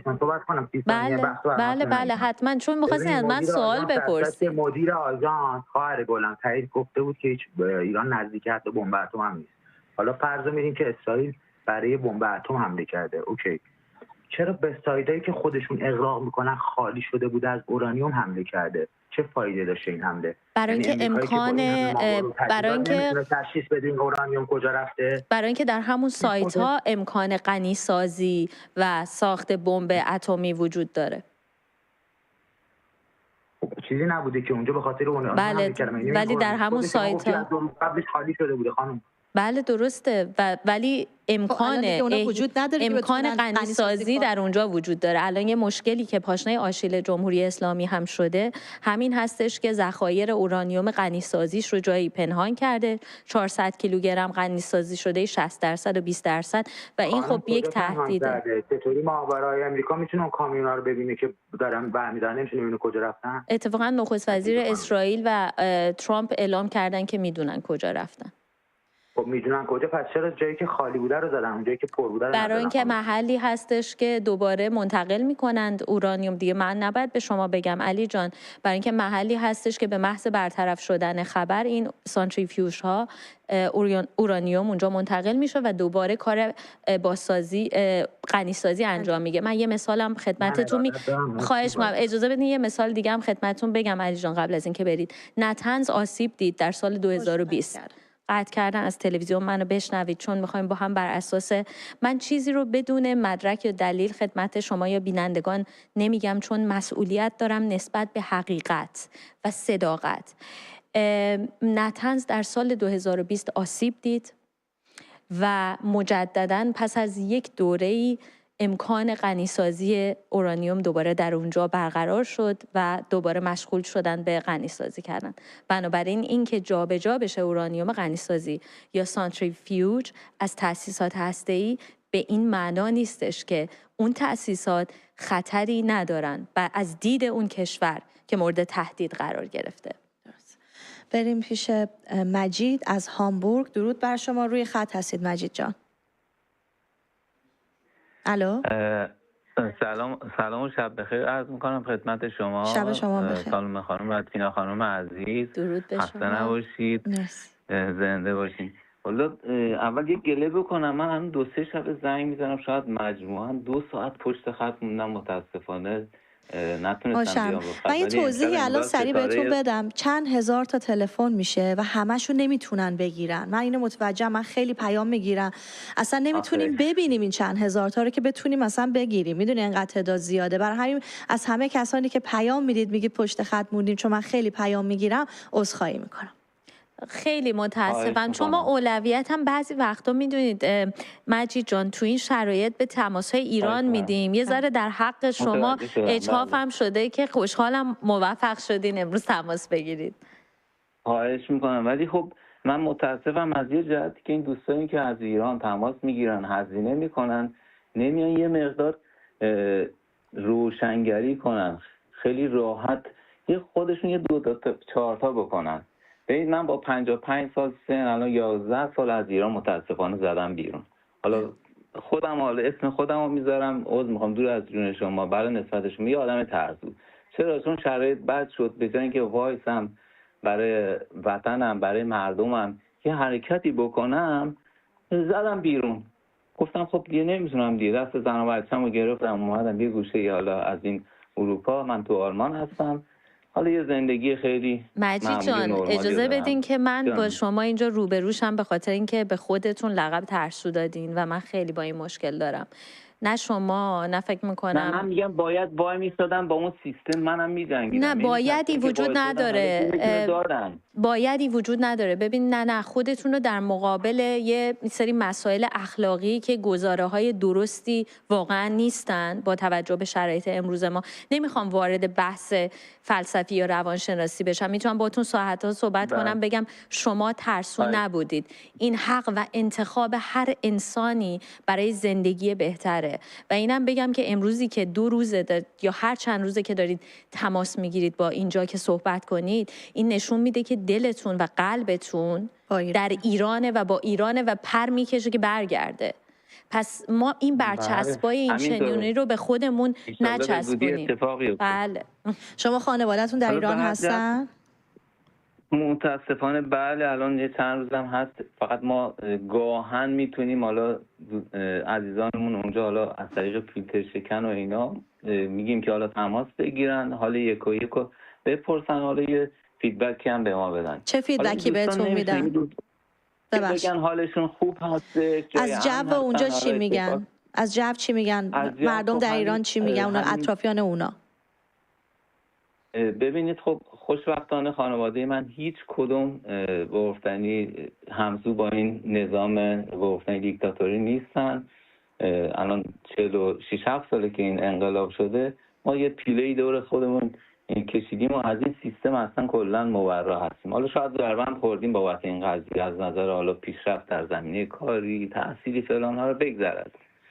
اینا میگن که خب بالاخره مردم واقعا راضی نیستن. منتها یک جو وحشتناکی حالا تو از نظر امنیتی گاهن خب شما دیدین که حالا امشب ایران یه چند تا موشک زده سمت دوحه برای پایگاه آمریکایی، بعد نیروهای گفتن خودفروخته خودشون با موتورسیکلت و اینا تو خیابون جشن بگیرن و فلان. این یه حالت شوآپیه که خب مردم عادی اینو میپذیرن، قبول میکنن. آخه چیو جشن گرفتن؟ موشکا که جایی نخور، متوجه نمیشم چیو جشن گرفتن.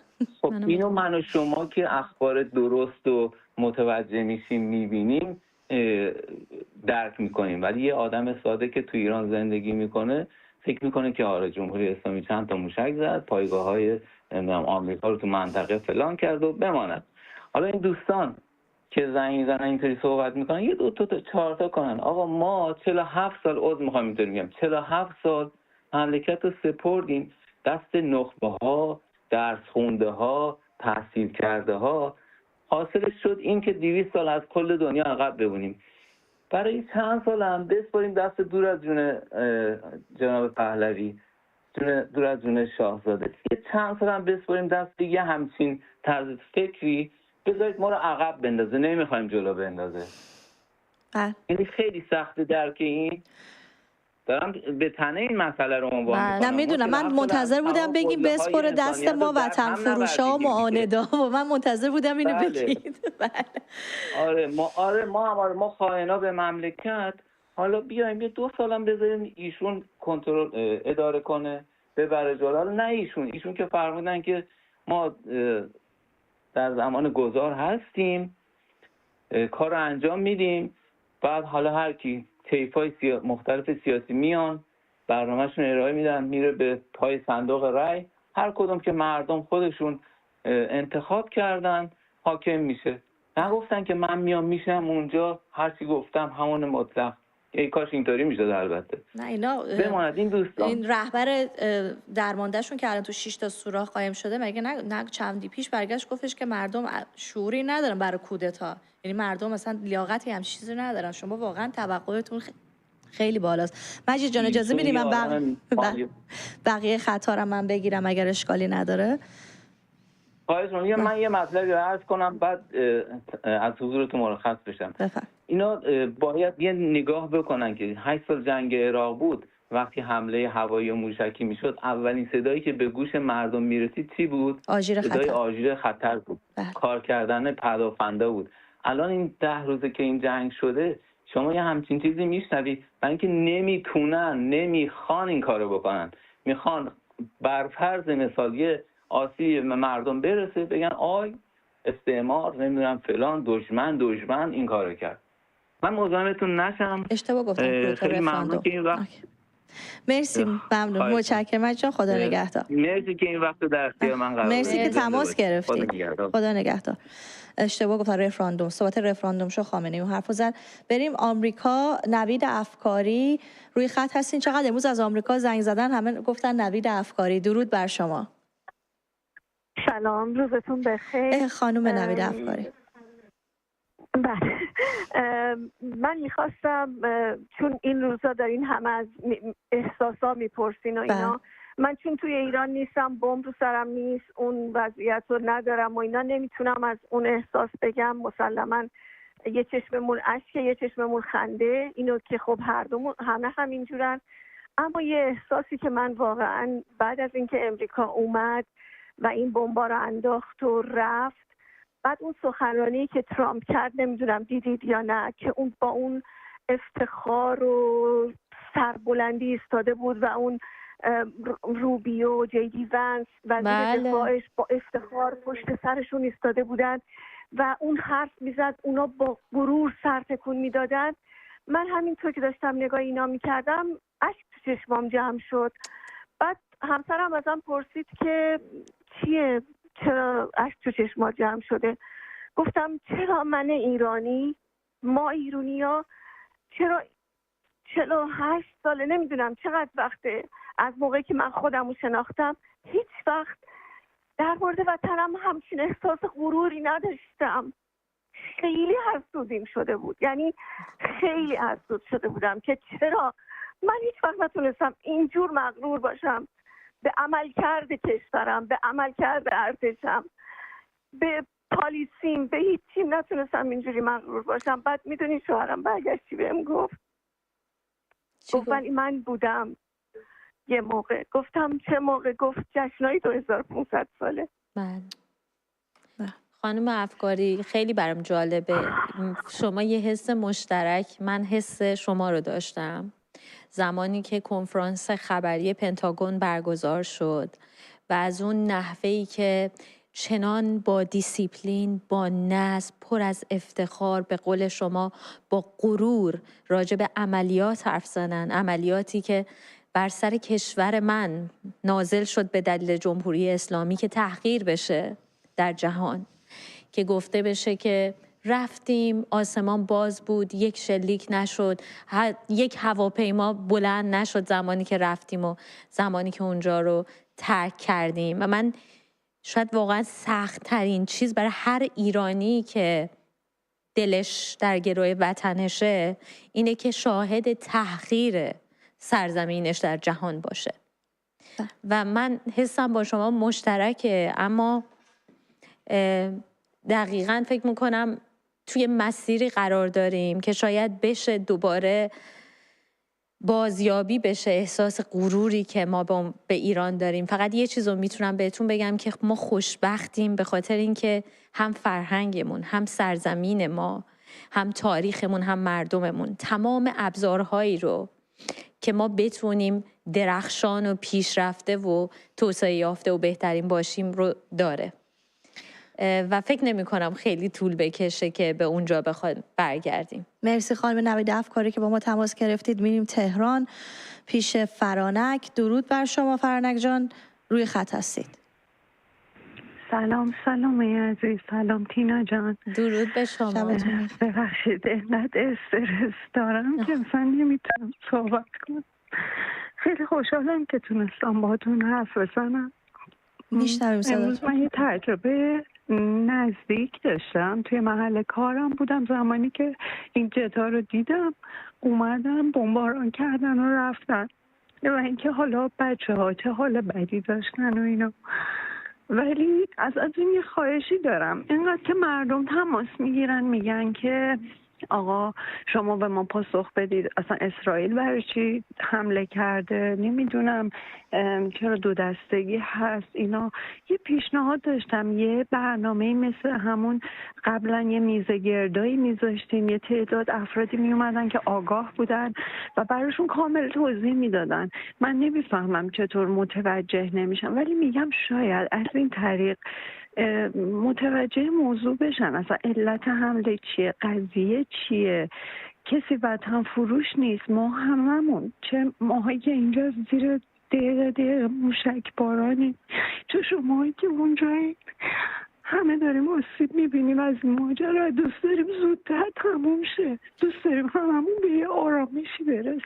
کدوم حس الان تو شما بیشتر فرانک جان؟ بیشتر الان حسشو بالاخره میدونم، الان اون صحنه رو که دیدیم من به تینا گفتم، من هنوز کابوسایی که میبینم هواپیماهایی که دارن بمب میریزن چون جنگ ایران و عراق یادم میاد. ولی شما کدوم حس بیشتر درتونه، ترس یا امیده؟ امیده. اگه امید نباشه اصلا نمیتونم از صبح چشامو باز بکنم. من هر روز به این امید بلند میشم که آزادیمون رو ببینم، شادی مردم رو ببینم. باورت نمیشه، شاید یکی از صحنه‌هایی که تصور میکنم اینه که شما بیاین تو تلویزیون ملیمون بگین آزادیتون رو تبریک میگم. ممنون. صبرانه در انتظار براتون آرامش، ان شاءالله در سلامت باشین فرانک جان، آرامش خودتون رو حفظ بکنین و امیدتون هم هر روز بیشتر و بیشتر کنین. مرسی. واقعا ازتون ممنونم که اینقدر پشتوانه مردمید. فقط شما این که صدا مردم رو میرسه. حتما ما در کنار هم هستیم فرانک جان، دست به دست هم با بیشترین میزان همبستگی به سوی آینده. مرسی، ممنون. امید دیدار. شبتون بخیر. قربونت برم. خداحافظ. بریم گرم دره ایران. خانم به حدس میزنم اگر خانم ایران از گرم دره، درود بر شما، روی خط هستید. درود بر شما تینا و همکار محترمتون. والا من بارها خواستم تماس بگیرم ولی موفق نشدم. فقط میخواستم امروز یه مسئله که بار من این چند روزه با خودم مرور کردم و هزینه این آزادی که ما باید پرداخت کنیم رو هی تکرار کردم با خودم و چون به هر حال ما توی منطقه‌ای هستیم که از خیلی مورد هدف این موشک‌ها قرار گرفته، چون اینجا سایت موشکی داره، پادگان داره و اینکه من شوهر، حالا نمیگم، یکی از اقوام تو همین پلیس امنیت بود که امروز مورد اصابت قرار گرفت. البته ایشون و دوستاش از آدمایی بودن که خیلی خیلی خیلی خدمت کردن به مردم ایران. همین تو اعتراضات خیلی از دختر پسرای ما رو فراری دادن، خیلی از پرونده های سیاسی و اختلاسی که دست اینا بود به جاهای خیلی خوب میرسوندن، ولی با یه تلفن چون سرش وصل بود به نظام و آقازاده ها اینا رو توبیخ میکردن، حتی اینا زندانی شدن و اینها رو اذیت کردن. حالا به هر حال این خودش استعفا داد، ولی 2-3 تا از همکاراش که ما رفت آمد خانوادگی با اینا داشتیم امروز از دنیا رفتن تو همین مقر. منظورم اینه که این آشنای ما خیلی امروز ناراحت بود و گریه میکرد و من تنها چیزی که بهش گفتم که این هزینه آزادی ماست و اینکه اگر که فکر کن ما یکی از این مقرها رو میخواستیم مردم بریزن تو خیابون و بگیرن، چقدر از ما کشته میشدن، چقدر از ما از دست میرفتن که یکی از این مقرهای سپاه و بسیج رو ما بخوایم بگیریم. یا همین که الان من منطقه ما رو خیلی هر شب میزنن، اگر که من به هر حال موشک به هر حال یه انحراف مسیر داشته باشه تو خونه من بخوره یا یکی از نمیدونم سپاهیا تو آپارتمان من که نمیدونم، به هر حال ممکنه که من خانواده‌ام مالم از دست بره. خب این هزینه آزادیه و اینکه به هر حال یعنی شما جمهوری اسلامی رو مقصر این حملات میدونید؟ 100% و اینکه اصلا کلا این شروع این جنگ و این سالها مقصر 100% جمهوری اسلامیه. منظورم اینه که به هر حال ما از این خانواده‌هایی که تماس میگیرن به هر حال خیلی ها کشته میشن. الان زندان اوین امروز خیلی ها بودن که برای حالا رفته بودن دیدار کنن با عزیزانشون، ممکنه که اصابت موشک اونجا اونا رو زخمی کرده باشه یا حالا به هر حال جونشون رو از دست دادن. منظورم اینه که اینا هزینه‌های آزادی ماست و اینکه بعد همدردی کنیم با هم دیگه. ممکنه که اعضای خانوادهمون، همسایه‌مون، مالمون از دست بره و اینکه همین که امید داریم که به هر حال رو به پیشرفت خواهد رفت مملکتمون و آزاد میشه از دست این رژیم. به نظر من اینا همه قابل تحمله و قابل درکه. منظورم اینه که خیلی از این بچه‌های ما هستن تو این پلیس هستن، سرباز هستن، بالاخره قاطی این بچه‌ها خیلی آدمای هم خوب هست هم بد هست، اینا جونشون از دست میدن. حالا تاریخ به هر حال اینا هر کدوم از اینا ممکنه که اسمشون به هر حال بیرون خواهد اومد. صداشون قطع شد فکر کنم. بله صداتون هست، صداتون رو هست خانم ایران پریدن. خب بریم کرج پیش خانم مهسا امینی. درود بر شما، روی خط هستید. سلام عرض میکنم. بفرمایید. میشه صدای تلویزیونتون رو لطف بکنید ببندید یا کم بکنید؟ سلام، خسته نباشین. درود به شما. تینا خانم، سالومه جان، خیلی خوشحالم که باهاتون صحبت میکنم. مرسی. همچنین. از امروز کرج برای ما بگید لطفا. بله، من قبلش باید یه صحبتی کنم. امروز خانومی تماس گرفتن، گفتن که من یه دختر 30 ساله امروزی هستم. خواستم بهشون بگم سگم من داشت. همسن شما هستم. اصلا بگم بله منم امروزی هستم، کادر درمانم، سابقه دارم توی یکی از بهترین بیمارستان دانشگاهی تهران درس خوندم، دارم فعالیت میکنم. ولی امروزی بودن نیازمند اینه که شما واقع نگر باشید. چیزهایی که داری دور و برت میبینی، شما اگه امروزی هستی، نسل اینترنتی، نسل جامعه امروز هستی. من با وجود این همین 30 سالی که ایشون گفت، منم همین 30 سال زندگی کردم. از زمان کرونا خیلی چیزها رو گذروندم، خیلی همکارام دیدم که همکارای خودم از بین رفتن، پزشکامون از بین رفتن فقط به خاطر اینکه واکسن نبود، دستور داده بودن واکسن نباشه. خانواده خودم درگیر شدن. بعد دیدم که همه همکاران کشورهای اروپایی مهاجرت میکنن، انگلیس مهاجرت میکنن. خب گفتم بذار بمونم، بذار کمک کنم، مهاجرت رو از سرم بیرون کنم. باز موندم. الانم که دارم یه همچین چیزی رو تو زندگیم دارم تجربه میکنم، با استرس هنوزم هستم، هنوزم دارم تو بیمارستان فعالیت میکنم. امروز داشتم با خواهرم حرف میزدم، گفتیم که حالا بعد از این اتفاقا الان واقعا بغض گلومو گرفته، خوب نمیتونم صحبت کنم. گفتم بعد از این اتفاقا ببین چقدر خیابون میتونیم اسم بذاریم، خیابون مهسا امینی میذاریم، یه رستوران درست میکنن اسمشو میذارن رستوران مهشاد، نمیدونم یه مدرسه بزرگ میسازن اسمشو میذارن کیان. همین چیزایی که داشتم میگفتم اسمای بچه‌ها رو یکی یکی میگفتم، سارینا رو میگفتم، گفتم اون خیابون میشه حمیدرضا روحی. از این صحبتی که میکنن یه لحظه واسه خودم اومد که چقدر داره حرفام دردناک میشه. من واقعا دارم این چیزا رو میگم، یعنی دارم به این چیزا فکر میکنم. ما این چیزا رو از دست دادیم.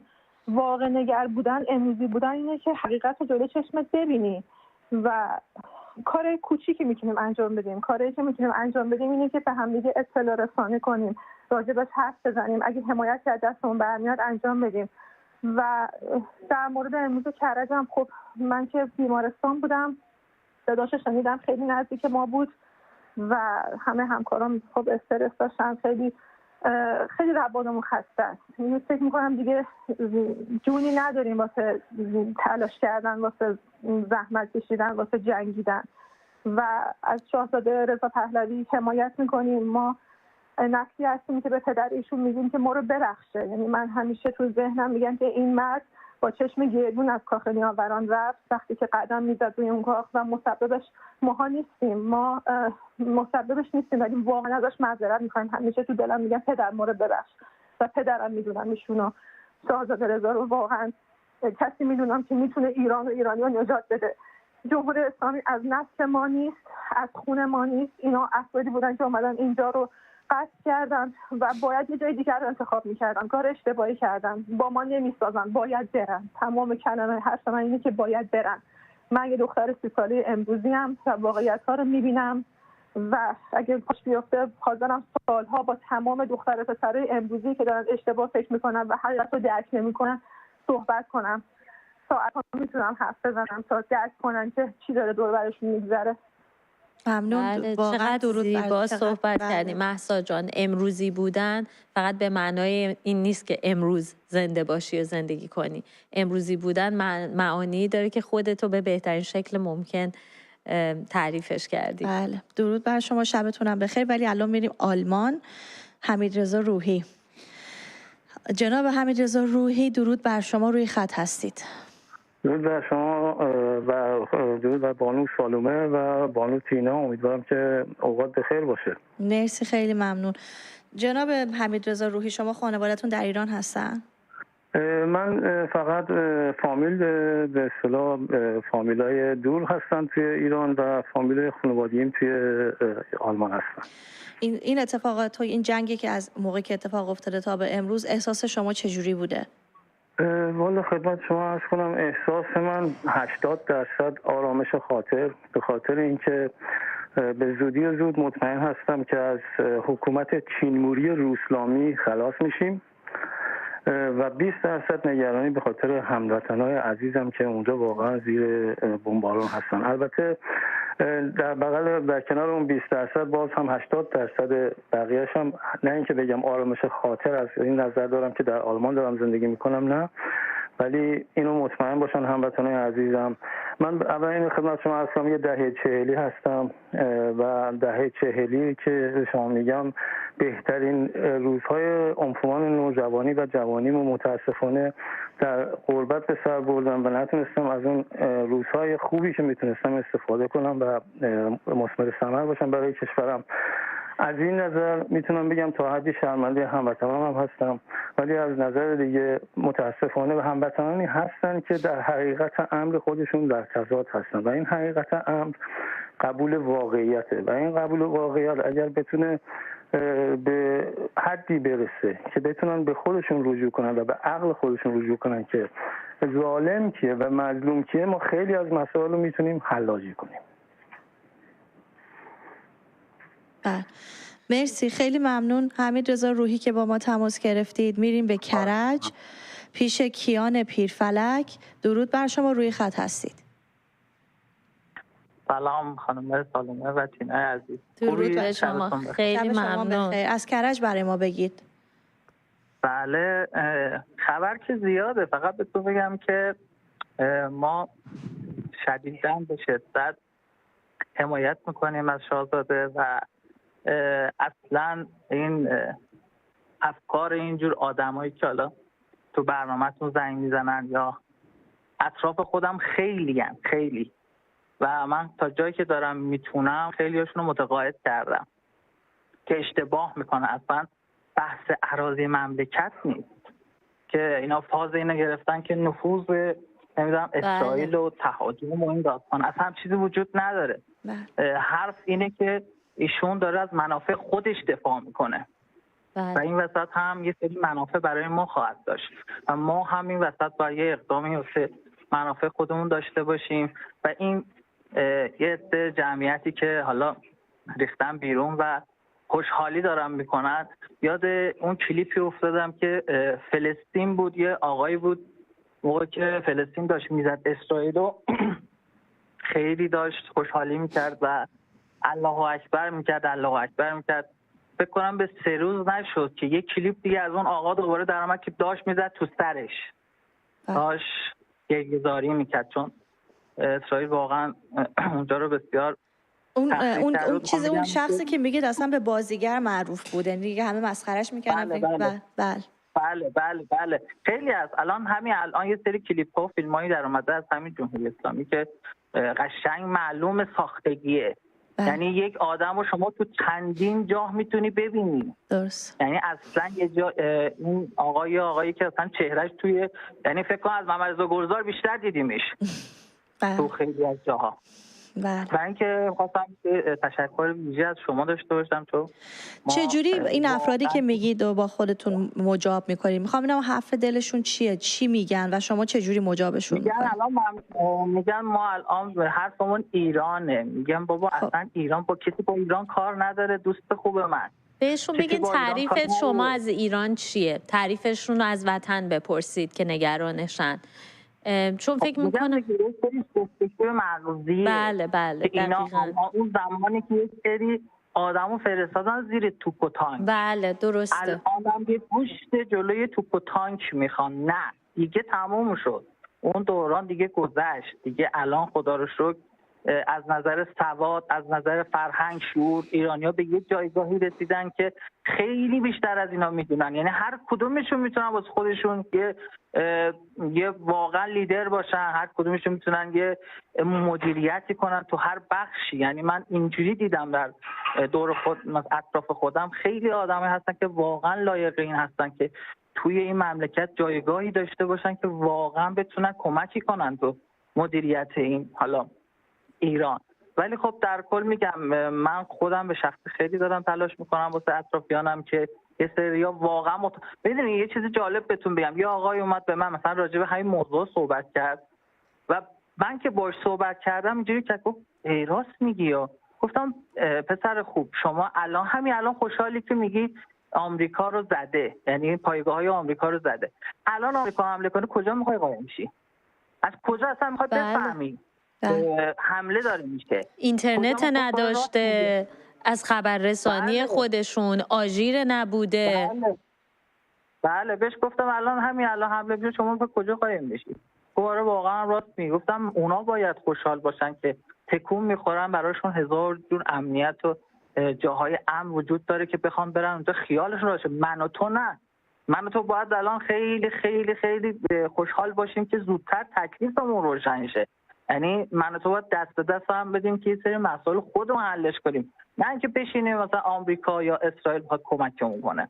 البته اونام جای امنی ندارن. حالا شما میگین من و تو نه، اونا خودشون دارن، اونام همچین جای امنی ندارن دیگه. شما حساب کنین علی خامنه‌ای کلا ارتباطش قطع شده.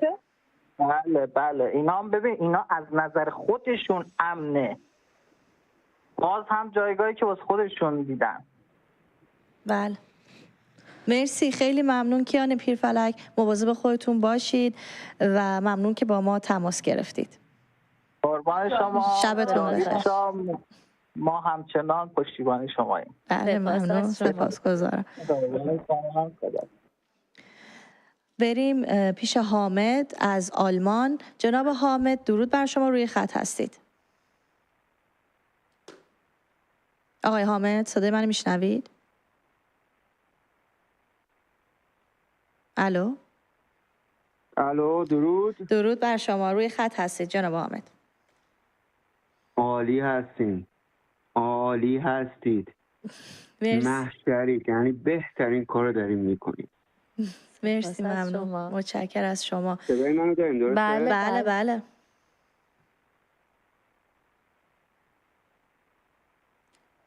صدای منو داریم؟ بله آقای حامد ما صداتون رو داریم. شما شاید تلویزیونتون روشنه، نمیدونم چرا صدای ما بهتون نمیرسه. نه همه چی اوکیه. آقا عالی هستید، عالی هستید. مرسی. خیلی خوشحالیم که هستید. خیلی خوشحالیم. وظیفه‌مون رو داریم انجام میدیم. شما ایران خانواده دارید؟ بله من تمام خانواده‌ام ایرانم، همشون. من نگران خانواده‌ام هم هستم، ولی از طرفی هم خوشحالم هستم به خاطر اینکه همه چی اونجوری که باید داره پیش میره. بعد ما توی موقعیت زندگی میکردیم که یه رهبری بوده که حالا با یه ایدئولوژی اسلامی نازیستی با شعار ایران برای اسلام، ایران فدای اسلام میخواسته حکومت بکنه به اون کشور ما، ولی نتونست. یعنی تا یه حدی هم پیش رفتن ها، ولی خب شکست خوردن. مردم هم الان خیلی ها الان به اون حدی رسیدن که اون فهم و شعور رسیدن که چی میخوان. حالا یه عدی هم هستن حالا خود دودل هستن که چی بشه. اون نگرانی هم قابل حالا فهمه، یه چیز خیلی کاملا طبیعیه. بله. ولی دقیقاً همه چی داره درست پیش میره. خانواده‌تون چی میگن وقتی باشون در ایران در تماس هستید؟ اونا چی میگن؟ من پدر من کاملا طرف جمهوری اسلامیه. این آدم سپاهیه که اون هنوزم اون عقاید مزخرف خودشو داره، ولی تمام خانواده من، هم پدرم، هم خواهرام، هم برادرم، همه طرفدار شاهنشاهی هستن، همشون. البته اینم من خیلی تعریف کردم از شاهنشاه. خب بعد این آیا چه دارم فکر میکنم که چه دینامیسمی بین اعضای خانواده هست خصوصا در چنین شرایطی؟ یعنی امروز که حتی اعضای خانواده میبینن چه اتفاقی میفته، جمهوری اسلامی در مرز فروپاشیه و حالا اصلا از دیدگاه خودشون هم ایران رو و شرایط رو به کجا رسونده، آیا اونها روی پدرتون فشار نمیذارن؟ آیا این تضاد یا اختلاف در بین خانواده در حال حاضر وجود نداره؟ چقدر میتونن روی پدرتون تاثیرگذاری داشته باشن؟ خیلی صحبت کردیم باهاش. ببین من ساعتها باهاش بحث میکردم. نه امروز خیلی شرایط فرق داره ها. منظورم اینه که امروز خیلی فرق داره تا با یه ماه پیش. بله متوجه هستم. بله متوجه هستم، ولی همچنان ما هم هر چقدر باهاش صحبت بکنیم اون هنوز اون عقاید اسلامی نازیستی خودشو داره. هنوز در کنار اون چه میدونی یه جوره انگار امیدواره که آره حتما یه رهبر ما یه حرکتی میذاره و ما رو نجات میده و ما میتونیم همچنان با ایدئولوژی های اون زندگی بکنیم. و دفعه بعد که با پدرتون صحبت کردید ازشون بپرسین که رهبرشون کجاست. حتما این حالا ازشون جدای از بپرسید. اون ولی بخوام بگم کمتر از 1 دقیقه به پایان برنامه باقی مونده. بله ولی بازم ازشون بپرسید. هر بار هر چی گفتن این ازشون بپرسید. خیلی ممنون ازتون. ببخشید که من باید قطعتون کنم. حامد جان چون برنامه‌مون داره به پایان میرسه، ممنون که با ما تماس گرفتید. یه جنبندی سریع بکنید. جنبندیم کلا اینه که در کنار اینکه مشخص نیست علی خامنه‌ای کجاست، 11 روزه که یک پیام، حتی یک پیام هم خطاب به حامیان خودش به غیر از اون پیام ابتدایی ویدیویی نداده. در بحرانی ترین شرایط یک پیام داد خطاب به فلسطین که مسئله ما فلسطین. دقیقاً. مرسی که با ما بودید. فردا برمیگردیم با تماس‌های شما. برای ما گزارش بفرستید. ممنونم و شبتون بخیر. سپاس از شما. خدا نگهدارتون.